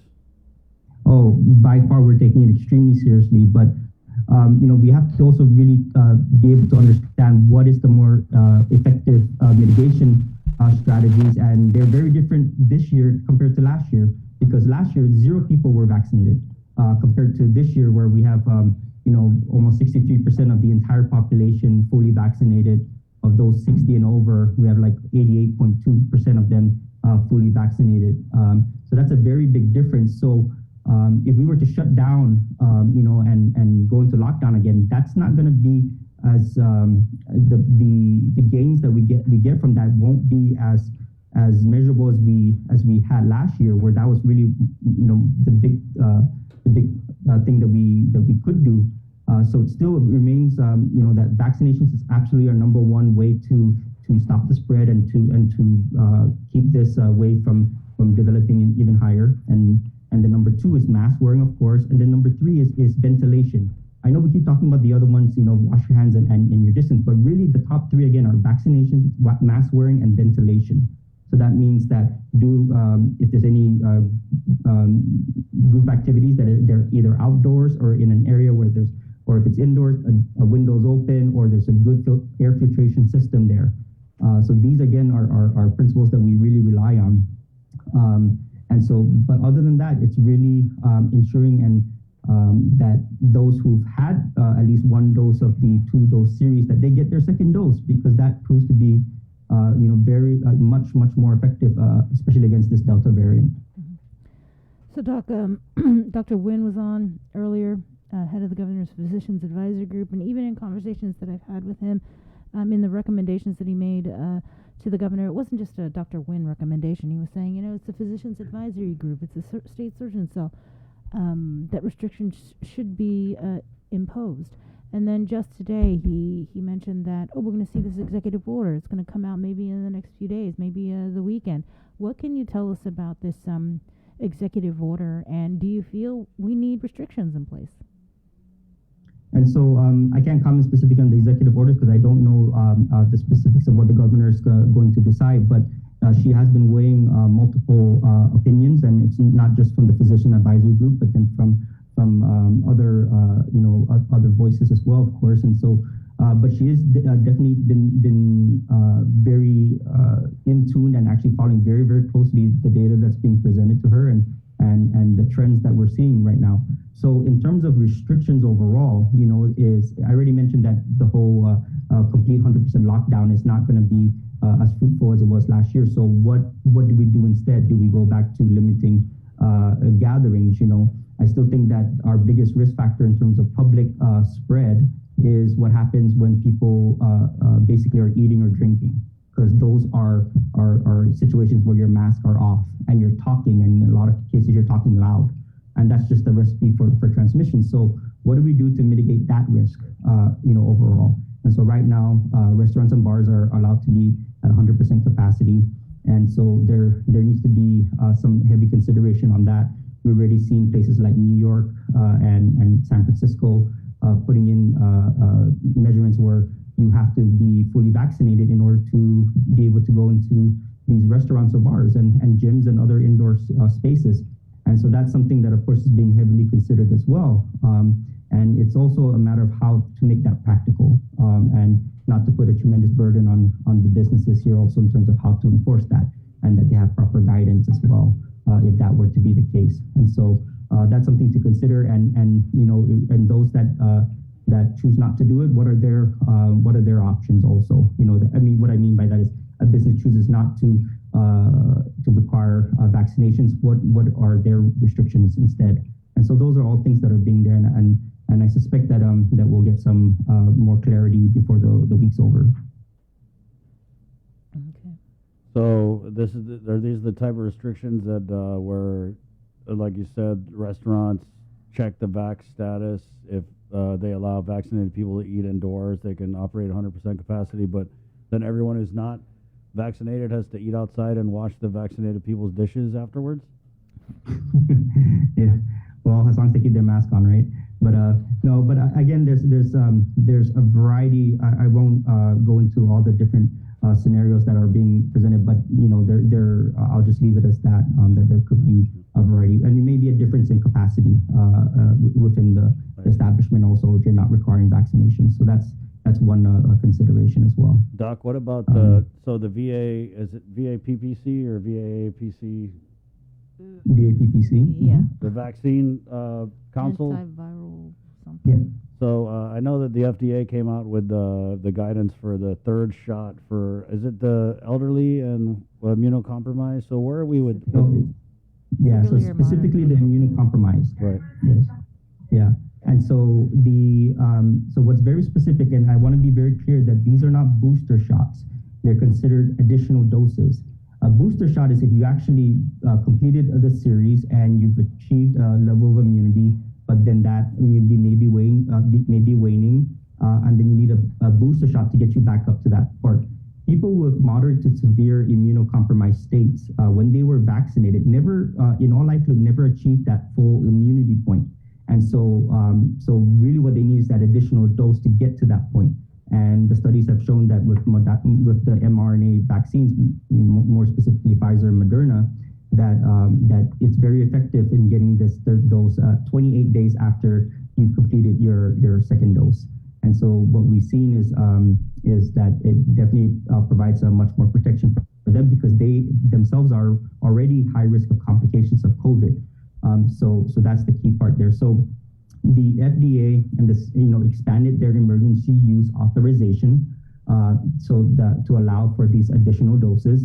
But we have to be very clear that it doesn't mean that anybody can go ahead and get this. That it has to be within the EUA's restrictions, and so we have to be very clear that that's what it's for. So it's not just because we think somebody's at high risk of having complications that they get this additional dose. It really has to be, is it a high likelihood that you did not achieve full immunity after getting your 2-dose series? And so just so we're clear, we're talking about, so the FDA phrased it as those who have, for example, solid organ transplants, like a kidney transplant or a heart transplant, and they take immunosuppressives to not reject the organs. They say that level of immunosuppression or equivalent. Thankfully, the CDC came out with even more specific guidelines for that. And so we're talking about, patients also who have autoimmune disorders that are on immunosuppressive therapy, persons who, for example, may be end-stage renal disease on dialysis, people who don't have spleens, patients who have cancer who are actively being treated for cancer, or have or recently completed cancer treatment. So if you had cancer, 20 years ago and you're in remission, and you got your vaccine this year, then that doesn't necessarily mean that you were immunocompromised and you need this additional dose. And then the other examples are like persons with HIV who are uncontrolled, for example, and so they have an immunodeficiency as well. So it's these specific patients, and the key part here is that yes, the VAPPC recommends that that persons who get this do it at the recommendation of their provider, their doctor or nurse practitioner or PA. But also there is still an opportunity that if a person does feel that they meet this criteria, they can present to any public vaccine clinic, Micronesium or what have you, and self-attest that I meet this criteria. And then it will be reviewed by a healthcare provider there, and the goal is to ensure that that these people who need it definitely get their additional shot. Well, so it sounds like it's a pretty strict eligibility. So don't just show up at the vax with Tanchai and like, oh yeah, she's old, give her the shot. Then Doc, what? Because a lot of the Monumco were vaccinated early on. And you're saying that the FDA is recommending it 28 days after the second shot. So how do we address that timeline for those who are? So nothing earlier than 28 days. I see. Is the point there. But also what's very, very important to note is, of course, what has been announced out of the White House that by next month, more specifically around September 20th, so almost exactly a month from now, is the actual allowance of booster shots. So these are not, so really for this month-long period, we're really focusing on these immunosuppressed patients, but but in terms of for other people who are at high risk, getting a third booster shot, that may very well be have its green light a month from now. And so there's early peaks of the data, and these again are from Pfizer, Moderna, that show the effectiveness of getting a booster shot 8 months after you completed the series. So that's the clear part. And then once we get that more clear guidance, of course, the local VA PPC will help based on our supply, which I don't think the supply is going to be an issue, who are prioritized in that process. And we may not have to prioritize anybody. We may have enough and enough capacity that we can just start rolling that out because, again, 8 months is a while. And so there's still a lot of people that don't even need that 8-month period. Right. But of course, our Manungko are going to be one of our highest priorities. Of course, the healthcare workers are our high priority as well. Do you see that's how that's going to be rolled out? Just kind of how it was done back in January, where you had those priority groups. That's kind of so the same. If you remember, as the initial part of the rollout, the big reason that the priority groups were so important was because of the supply, the vaccine supply. And so we don't necessarily foresee that. And also because we're dealing with one shot and with both Pfizer and Moderna. Remember when we first started out, we only had Pfizer. And then, there's also the question about the Johnson & Janssen vaccine. The data on that is still, it will be coming out in the next few weeks. And then who knows, there may be, announcement that includes all 3 vaccines by mid-September or so. So we are looking to follow this September 20th time. That's what they're announcing given by right Biden, now. the Biden administration. Sure. And so that's what what the Surgeon General, Dr. Vivek Murthy, his statement was pretty much saying that, look, if we're going to start moving into the phase of booster shots, we can't just flip the switch that this preemptive announcement a month prior is important so that questions can be answered and people can start being, and areas can start being prepared to administer these additional booster shots. Doc, when you reached out to me, you said you also wanted to discuss available treatments to keep recent positives from needing hospitalizations or worse. Yeah. And so, there are these monoclonal antibodies that can be given to those who don't need hospitalization but have mild to moderate symptoms and are at high risk of having complications of COVID. And so, for example, when President Trump had COVID, it was very popularized because he got the Regeneron cocktail, so to speak, of monoclonal antibodies, and that was a treatment to help prevent him from progressing into a more severe disease. And so that medication is it's an IV infusion, so it's not just a pill that you can pop. We've been able to give similar medicines since late last year, and that was the bamlanivimab. That very long, hard word to say. That's the infusion. So we've had that capability. Yeah. So we've had that capability, and so right now, the main medicine that's being used is the Regeneron cocktail, and so that's what's so GMH has their supply. Right now, they're primarily giving it to those who are seen in the emergency department who are sick with COVID, but then are not needing to be admitted to the hospital, and they're discharging home from the emergency department, and then they will give them that treatment at that time. GRMC had been able to do this as well, and so we want to ensure that that the capacity is there, and then that this referral process is still in place. And the criteria for those high risks is actually really broadened. So initially it was those who are 65 and older. If you have diabetes, you have chronic kidney disease, active cancer. If you're 55 and older and you had heart disease, so it was all this specific list. And then one of the key things, there was obesity with specifically a body mass index of 35 and over. Just so for reference, a normal body mass index or BMI is 20 to 25. 25 to 30 is considered overweight. 30 and over is considered obese. But they had initially said 35 and older. This new recommendation, it brings it all the way down to 25. A body mass index of 25 and over, which is technically overweight. And just for reference, my BMI is 25.0. And so, so if you want to, look at that to reference, so a large portion of the population here on Guam is unfortunately meets that criteria. And so so it will be broad, but of course we would like to prioritize these treatments because they are not so easy to administer. I mean, it's not like just simple. You can, it takes a couple of hours to give. Some of the processing part and the infusion part being about an hour. That we do want to prioritize those who are higher risk. Doc, are those treatments effective against the variants? So far, that's what it's proving to be. The bamlanivimab, one that it also included an additional monoclonal antibody, that has actually been put on hold for now because of they did see that it wasn't as effective as Regeneron. So that's why Regeneron is the one that's actually being focused on right now. The other name for it, the brand name is RegenCove. So that's if you may hear it called that as well. Doc, I just wanted to get your opinion real quick with a lot of these breakthrough cases, and obviously us being on a 3-week surge here, what Dr. Ho has called a Delta surge. Are we considering at all discussing reinstatement of quarantine procedures?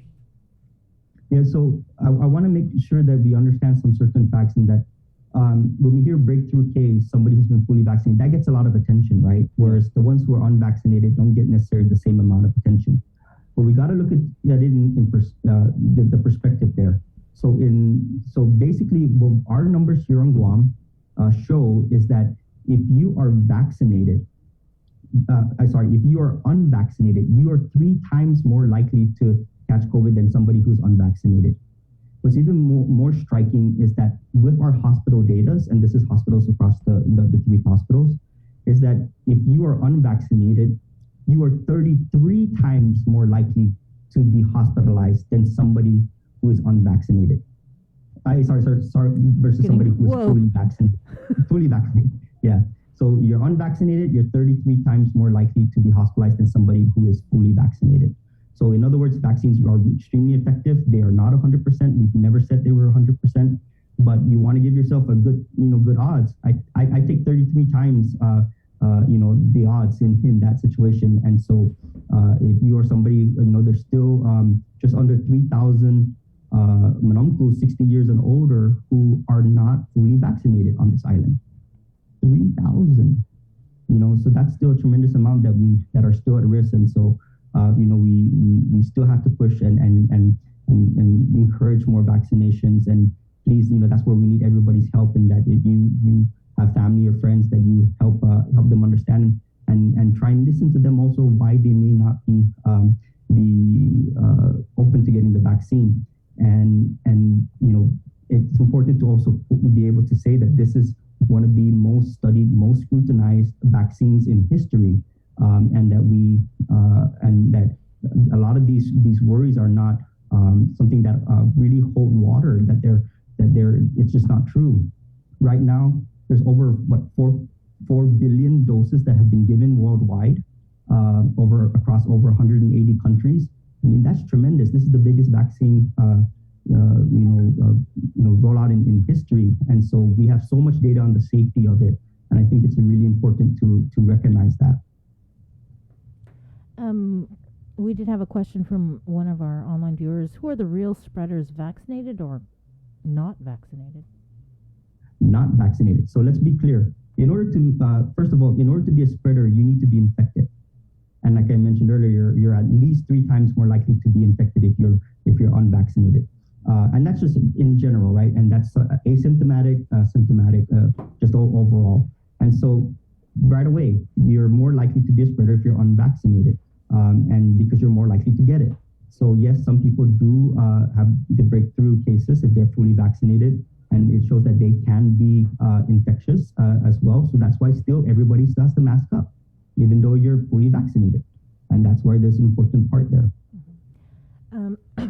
Have you seen, is there any new clusters to report? So there's ongoing investigations. There's some that are still trying to be connected, where we think that there are some new ones, but nothing definitive at this point. Okay. Dr. Ho, he was mentioning the need and is requesting public health to open up more community testing centers. We've seen the lines over there at the old carnival grounds in Tietzen. Are you guys taking that into consideration? Yeah, I want to also recognize, how much testing has been done, especially over the past 3 weeks or so. Prior to, around Liberation Day, that the weeks around that, we were averaging around just over 300 or so tests per day. Right now, we're pushing 900 tests per day on average, and that's both the civilian and Department of Defense side.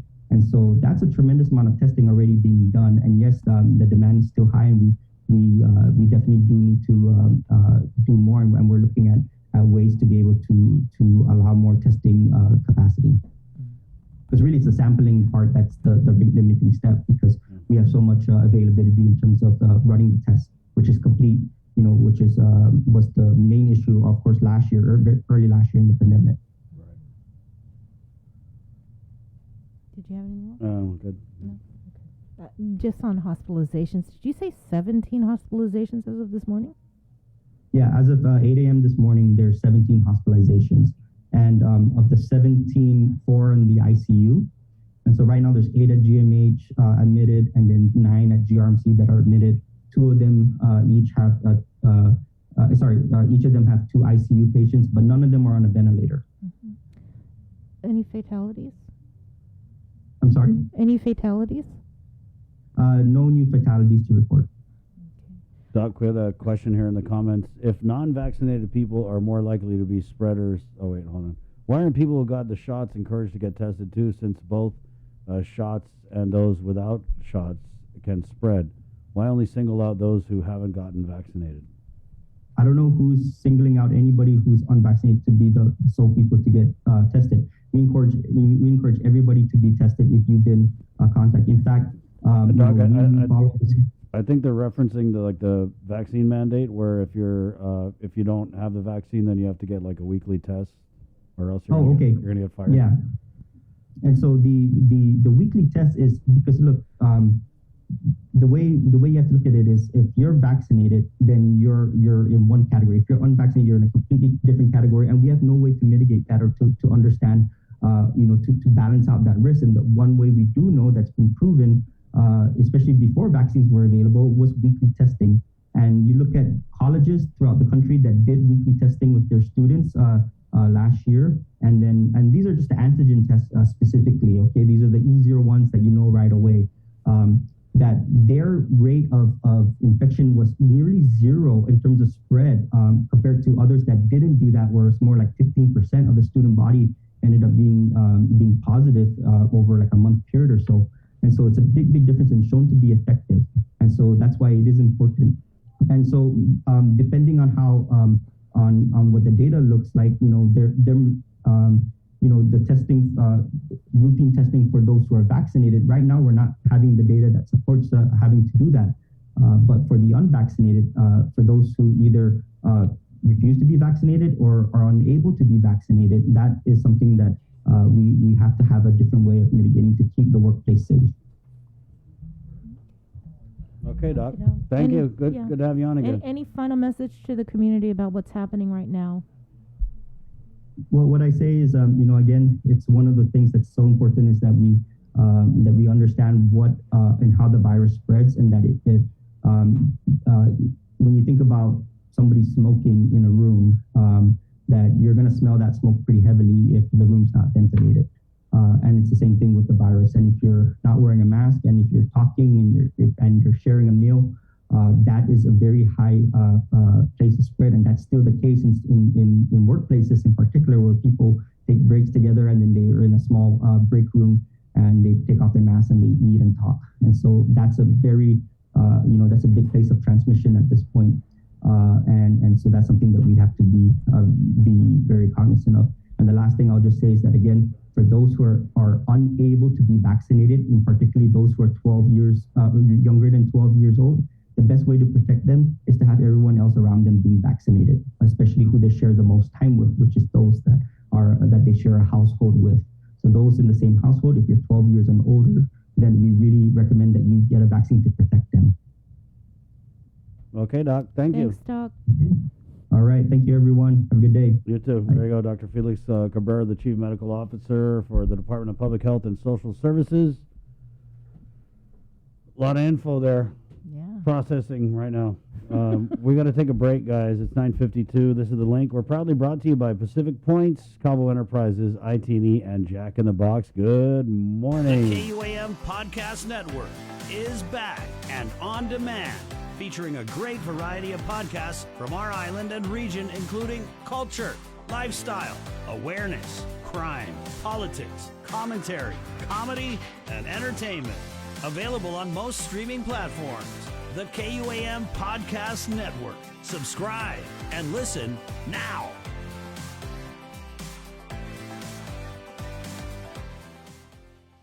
KUAM Digital presents a series highlighting the wide array of talents on our island. Whether they're a standout gamer, extreme athlete, performer, or have a unique skill to show off, we're showcasing them every month on Wow Factor. Brought to you by Mountain Dew. Do the do.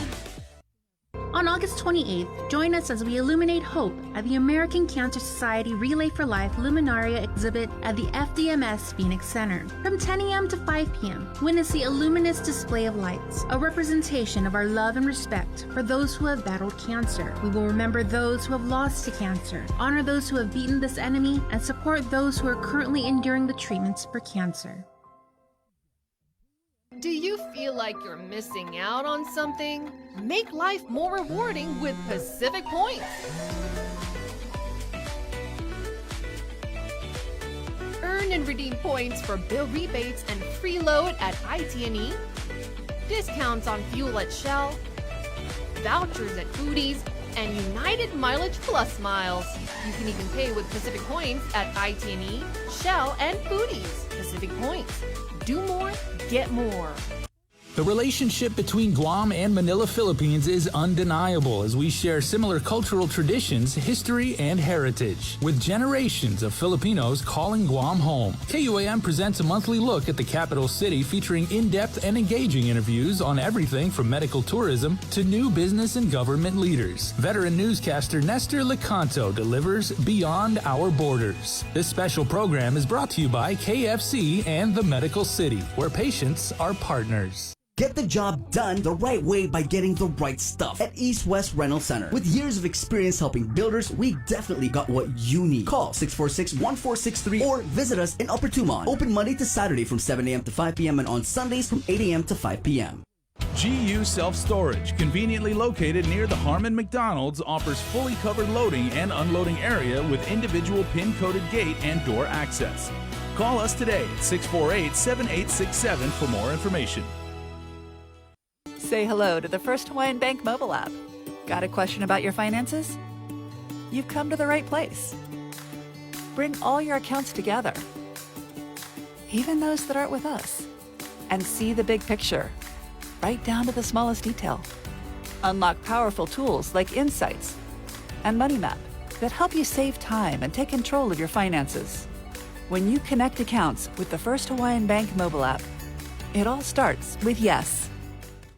KUAM's multi-platform morning show, The Link, just got a little more delicious with Feed Me Fridays. Chris, Sabrina, Jason, and the rest of the morning crew will take some time off each Friday to talk, taste, and tempt you with all the latest and greatest food and drinks on Guam. Old faves, new hits, and everything else we can put in our bellies. It's Feed Me Fridays on The Link, brought to you by King's Restaurants, Ruby Tuesday Guam, and Devondale. After a year with so many games and events delayed or unplayed, the world is ready for anything and everything in the world of sports. KUAM Communications is ready with more games, more championships, and more specials that are guaranteed to bring out the fan in you. Don't miss a minute of gameplay from NBC on KUAM TV 8 or from CBS on KUAM TV 11. Every month, we'll bring you the action and excitement. Brought to you locally by Michelob Ultra, Superior Light Beer, Marianas Irrigation and Landscape, and Docomo Pacific. Just more great reasons to tune in and turn on so you'll fall in love with TV again with the best from KUAM Communications. Catch SportsLink on the KUAM News Morning Show, The Link, every Friday to hear about the latest in sports news, game schedules, athlete profiles, and more. SportsLink, brought to you each week by Cure Alkaline Water and Marianas Irrigation and Landscape, airs every Friday across the multimedia platforms of KUAM. Tune into the broadcast on Breeze 93.9 FM on KUAM TV 11, live streaming through the KUAM News Facebook page, or view highlights on YouTube, KUAM News Facebook, and Instagram. SportsLink is hosted by Dave Delgado through KUAM Sports, and he will make sure that everyone knows what is happening on the fields, in the gyms, and everywhere in between. The Culture Club returns to KUAM Digital and KUAM News Weekend Edition, highlighting Guam's young artists, activists, and crafters as they work to protect, preserve, and promote our Chamorro culture. Watch this weekly feature on the digital platforms of KUAM News Weekend Edition, brought to you by Hanum.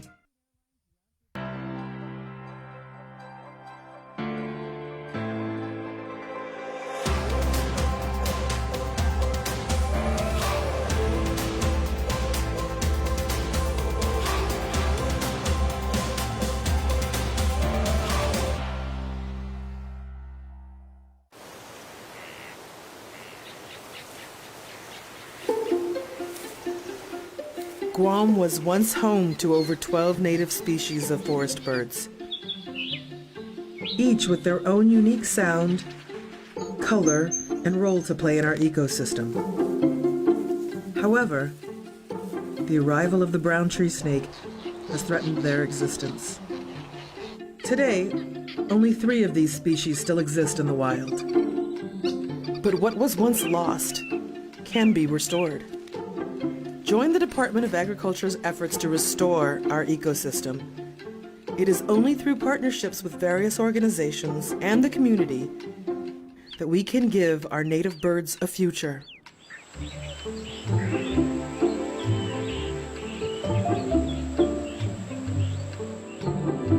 Support snake suppression.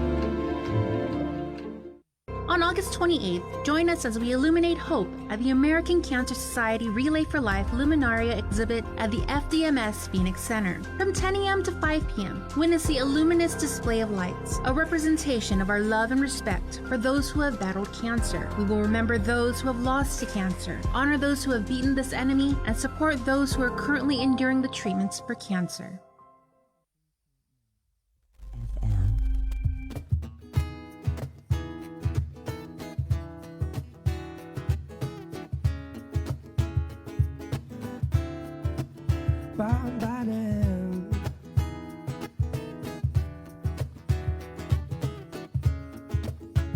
Hey, good morning. Morning. Good. It's 10 o'clock. This has been The Link, proudly brought to you by Pacific Points, Cabo Enterprises, IT&E, and Jack in the Box, KUAM TV. Thank you, guys. It's been a blast. My name's Chris for Sabrina Salas Metanani. Thanks for watching and listening when you were able to. Yes. All right. We're back on the radio, guys. Appreciate it. For Jason Salas, Joe Sir, KUAM TV, it's been great. Staff. Adios!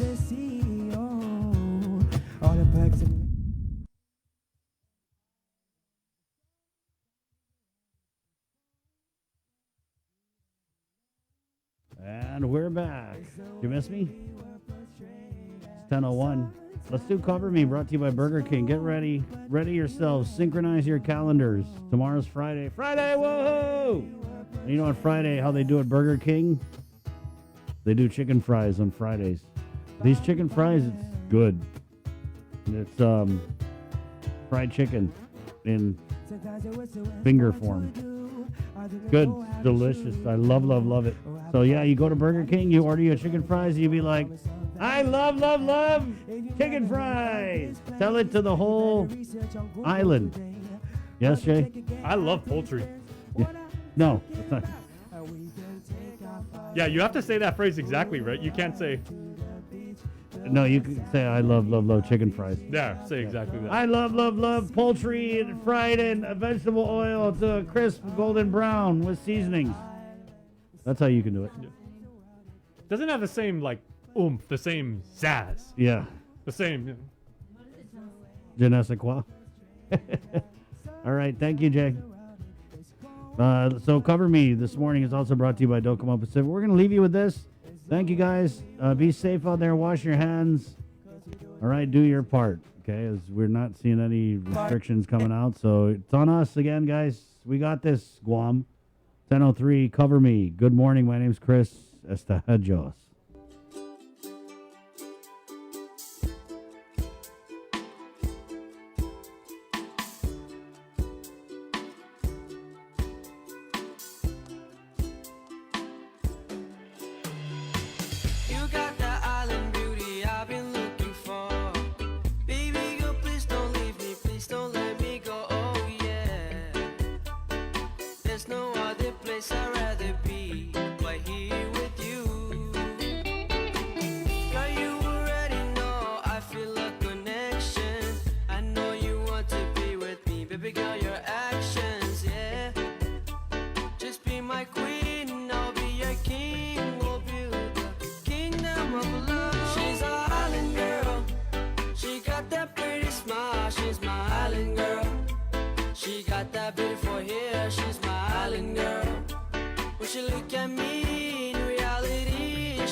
You're my good island girl, you rock my world, the island world. You've given me the island love, dance with me in island style. I'm so blessed with you, my girl. I'ma take you round the world, I'ma find you gold and diamonds and pearls.